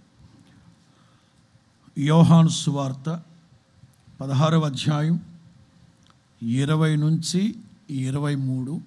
అందులో 3 మాటలు నేను మీకు చెప్తాను. రాసుకుంటే రాసుకొని గుర్తుపెట్టుకున్న తర్వాత జ్యోతిరాజు అనే యూట్యూబ్ ఛానల్లో వర్తమానం ఉంటుంది కదా, అలాగే నా ఛానల్లో కూడా ఉంటుంది. చూడండి. తర్వాత 3 మాటలు ఉంటాయి. 1, మీ దుఃఖము సంతోషముగా మారునని మీతో నిశ్చయముగా చెప్పుచున్నాను. మీ దుఃఖము సంతోషమగునని మీతో నిశ్చయముగా. కొంచెం కిందకు వచ్చాక మీ సంతోషాన్ని మీ వద్ద నుంచి ఎవ్వడు తీసివేయలేడు. మీ సంతోషాన్ని మీ వద్ద నుంచి ఎవ్వడు తీసివేయలేడు. కిందకు వస్తే మీ సంతోషం పరిపూర్ణమగునట్లు నన్ను అడగండి, నేను అది మీకు ఇస్తాను. మీ సంతోషం పరిపూర్ణమగునట్లు. ఆర్భాటం కోసం, ఆడంబరాల కోసం, అందరికి చూపెట్టుకోవడం కోసం కాదు. మీ సంతోషం పరిపూర్ణమగునట్లుగా నన్ను అడగండి. జస్ట్ ఆస్క్ ఈ షాల్ రిసీవ్. మీకు కలుగును గాక. స్తోత్రం చెప్పండి గట్టిగా. మీకు కలుగును గాక. ఏదైతే మీరు ఇప్పటి వరకు ఏ పరిస్థితులైతే మిమ్మల్ని దుఃఖపరుస్తూ ఏ మనుష్యుల పరిస్థితులైతే, ఏ మనుష్యుల యొక్క పద్ధతులైతే మనల్ని దుఃఖపరుస్తూ వచ్చాయో, ఏ పరిస్థితులైతే మీకు దుఃఖాన్ని కలుగు చేస్తూ ఉన్నాయో, ఈ ఉపవాస ప్రార్థనల ఆఖరి రోజుల్లో క్రీస్తు యేసు యొక్క వాత్సల్యాన్ని బట్టి మీతో రూఢిగా చెప్తున్నాను. మీ దుఃఖము సంతోషమగునుగాక. యేసు నామములో నిశ్చయముగా మీ దుఃఖము సంతోషముగా మార్చబడునుగాక. మీ అంగలార్పు నాట్యముగా మార్చబడునుగాక. మీ దుఃఖము నిట్టూర్పు ఎగిరిపోవునుగాక. మీ తలల మీద నిత్య ఆనందం నిలిచి ఉండునుగాక. దావీదు పాట రాసుకున్నాడు. పాట రాసుకొని ఎప్పుడు పాడదాం ఈ పాట? పెళ్ళిలో పాడతామా? అస్సలు విన్సావరు. ఒరే మీరిద్దరన్నా వినండర్రా. ఆడు వినడు. ఆ ఫోన్ పట్టుకొని రండి వచ్చేది. రే నీకే చెప్పి అదే చెప్పనా ఈడు ఎండో ఇంక పెళ్లి కూతురు ఇంక అంతే సంగతులు. ఈ ముదురాంటీలు ఎవరు ట్రైనింగ్ ఇస్తారో కానీ, అమ్మాయి అసలు తలెత్తకూడదు, ఇంకా ఆ పిల్ల మెడబట్టేస్తుంది. ఓ పాట రాసుకున్నాడు, ఎప్పుడు పాడాలి ఆ పాట? పెళ్ళిళ్ళలో వినరు, పుట్టినరోజులు అసలే వినరు, సచిన దగ్గర అసలే వినరు. ఎప్పుడు పాడదాం ఎప్పుడు పాడదాం ఎప్పుడు పాడదాం. ఇల్లు ఓపెనింగ్ పెట్టుకున్నాడు. ఇల్లు ఓపెనింగ్కి బంధువులందరినీ పిలుచుకొని 30వ కీర్తన చిన్న అక్షరాలు చదవండి. స్టార్టింగ్లో శీర్షిక 30వ కీర్తన గృహ ప్రతిష్టాపన గానము. ఆ పెళ్ళిలో పాడితే మీరు వినరని తెలుసు దావీదుకి. అందుకని ఇల్లు ఓపెనింగ్ అయితే ఏ హైరాణ ఉండదు కదా. ఎక్కడికి వెళ్దాం? 10-11 చదువమ్మా. యెహోవా ఆలకింపుము, నన్ను కరుణింపుము, యెహోవా నాకు సహాయమై. 11 నా ప్రాణము మౌనముగా నుండక నిన్ను కీర్తించినట్లు నా అంగలార్పును నీవు నాట్యముగా మార్చి ఉన్నావు. బంధువులందరితో చెప్తున్నాడు, నా దేవుడు నా అంగలార్పును నాట్యముగా మార్చాడు. నా జీవితంలో ఎన్నోసార్లు కీడు కలిగింది. ఆ కీడులు నన్ను దుఃఖపరచుకునే నిమిత్తం నా దుఃఖము నిట్టూర్పు నాట్యముగా మార్చాడు నా దేవుడు. హల్లెలూయా, హల్లెలూయా. పదే పదే పదే పదే చెప్తున్నాడు. ఈ ఉపవాస ప్రార్థనలకి మీరు వచ్చిన స్థితి, ఈ 38 రోజులుగా దీన స్థితి, దయనీయమైన స్థితిలో మీరు ఇక్కడికి వచ్చారేమో. ఈ ఉపవాస ప్రార్థనల అనంతరం మీ హృదయాలు ఉల్లసించి మహా సంతోషభరితులే ప్రభువును స్తుతించేటట్టుగా ప్రతి పరిస్థితిని నా దేవుడు తల్లకిందులుగా మార్చి మీకు ఆశీర్వాదాన్ని కలుగు చేయును గాక. ఖచ్చితమైన నా దేవుని దీవెన ఆశీర్వాదం మీకు కలుగును గాక. వారి తలల మీద నిత్య ఆనందము ఉండును గాక. ఎస్, ఎన్ని మాటలు చెప్పాను? చెప్పచ్చుగా. ఆఖరి మాట ప్లెజర్. ప్లెజర్, దుఃఖము గిక్కము అంతా తొలగిపోయి ఆనందం, మహదానందం, సంతోషం. మొదటి మాట పిటియబుల్, రెండో మాట పెటిషన్, మూడో మాట ప్యాట్రోనైజ్, నాలుగో మాట ప్రాస్పెరిటీ, 5 ప్రెషన్స్, 6 ప్రొటెక్షన్, 7 ప్లెజర్. ఈ ఆశీర్వాదాలన్నీ యెబేజు జీవితం ద్వారా మనం నేర్చుకొని మన యొక్క డెస్టినీ, మన గమ్యము, మన గురి, మన దర్శనాన్ని విశాలపరుచుకుందాం. గమ్మత్తు చెప్పనా? దిక్కుమాలినోడే వీడు యెబేజు. కానీ ఆ యెబేజు పేరు మీద ఒక సిటీ కట్టబడింది. యెబేజు పేరు మీద సిటీ కట్టబడింది. ఆ సిటీలో తిరుగుబోతులు, తాగుబోతులు, వ్యభిచారులు వీళ్ళు లేరు. ఆ సిటీలో ఉన్న వాళ్ళందరూ ఎవరో తెలుసా? లేఖికులు అని ఉంటుంది. ధర్మశాస్త్రాన్ని రీరైట్ రాసేవాళ్ళు.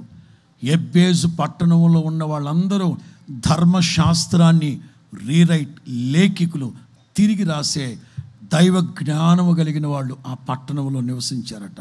ఒక అనామకుడు ఆ అనామకుడి పేరు మీద ఒక పట్టణం కట్టబడింది. స్తోత్రం చెప్పండి గట్టిగా. హల్లెలూయా. మన దేవుడు ఎవరో తెలుసా? పట్టణాన్ని అంతటిని తీసుకొచ్చి కూర్చోబెడతాడు. రాబోయే రోజుల్లో ఏలూరు పట్టణం అంతా దాదాపు 1వ తారీఖు మాకు వాగ్దాన సందేశకుడు ప్రభు చెప్పిన మాట అపోస్తుల కార్యంలో ఉంటుంది. ఆ మరుసటి ఆదివారానికట దాదాపు పట్టణంలో ఉన్న వాళ్ళందరూ ఆరాధనకు వచ్చారంట. ఓ సేవకునిగా మనస్సా వాచ కోరుకుంటున్నాను, రాబోయే రోజుల్లో ఈ ఏలూరు పట్టణం అంతా, దాదాపు పట్టణం అంతా ఒక ఆరాధన చేయబోతా ఉన్నారు. అది మనం కళ్ళులారా చూడాలి, మన జీవితంలోనే అది అనుభవించాలి. యేసు నామములో. హల్లెలూయా.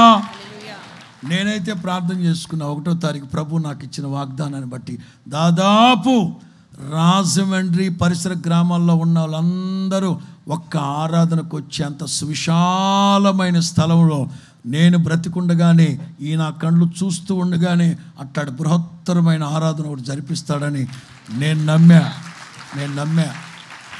ఏలూరులో కూడా, ఏలూరు పరిసర ప్రాంతంలో సేవకులందరూ కలిసికట్టుగా చేస్తే భవిష్యత్తులో ఆ మహిమ కలిగిన కార్యాన్ని ప్రభు జరిగించబోతున్నాడు. మనం చూడాలి, మనం ప్రభువును స్తుతించాలి. హల్లెలూయా. అట్టి ఆశీర్వాదాన్ని దీవెనలు ప్రభు మీకు అందరికీ అనుగ్రహించును గాక. పరిశుద్ధాత్ముడు ప్రతి మాట మీ అందరి వినికిడిలో ఫలభరితంగా మార్చి అట్టి మీ మనవులన్నీ నా ప్రభు ఆలకించి మీకు అవి అనుగ్రహించును గాక.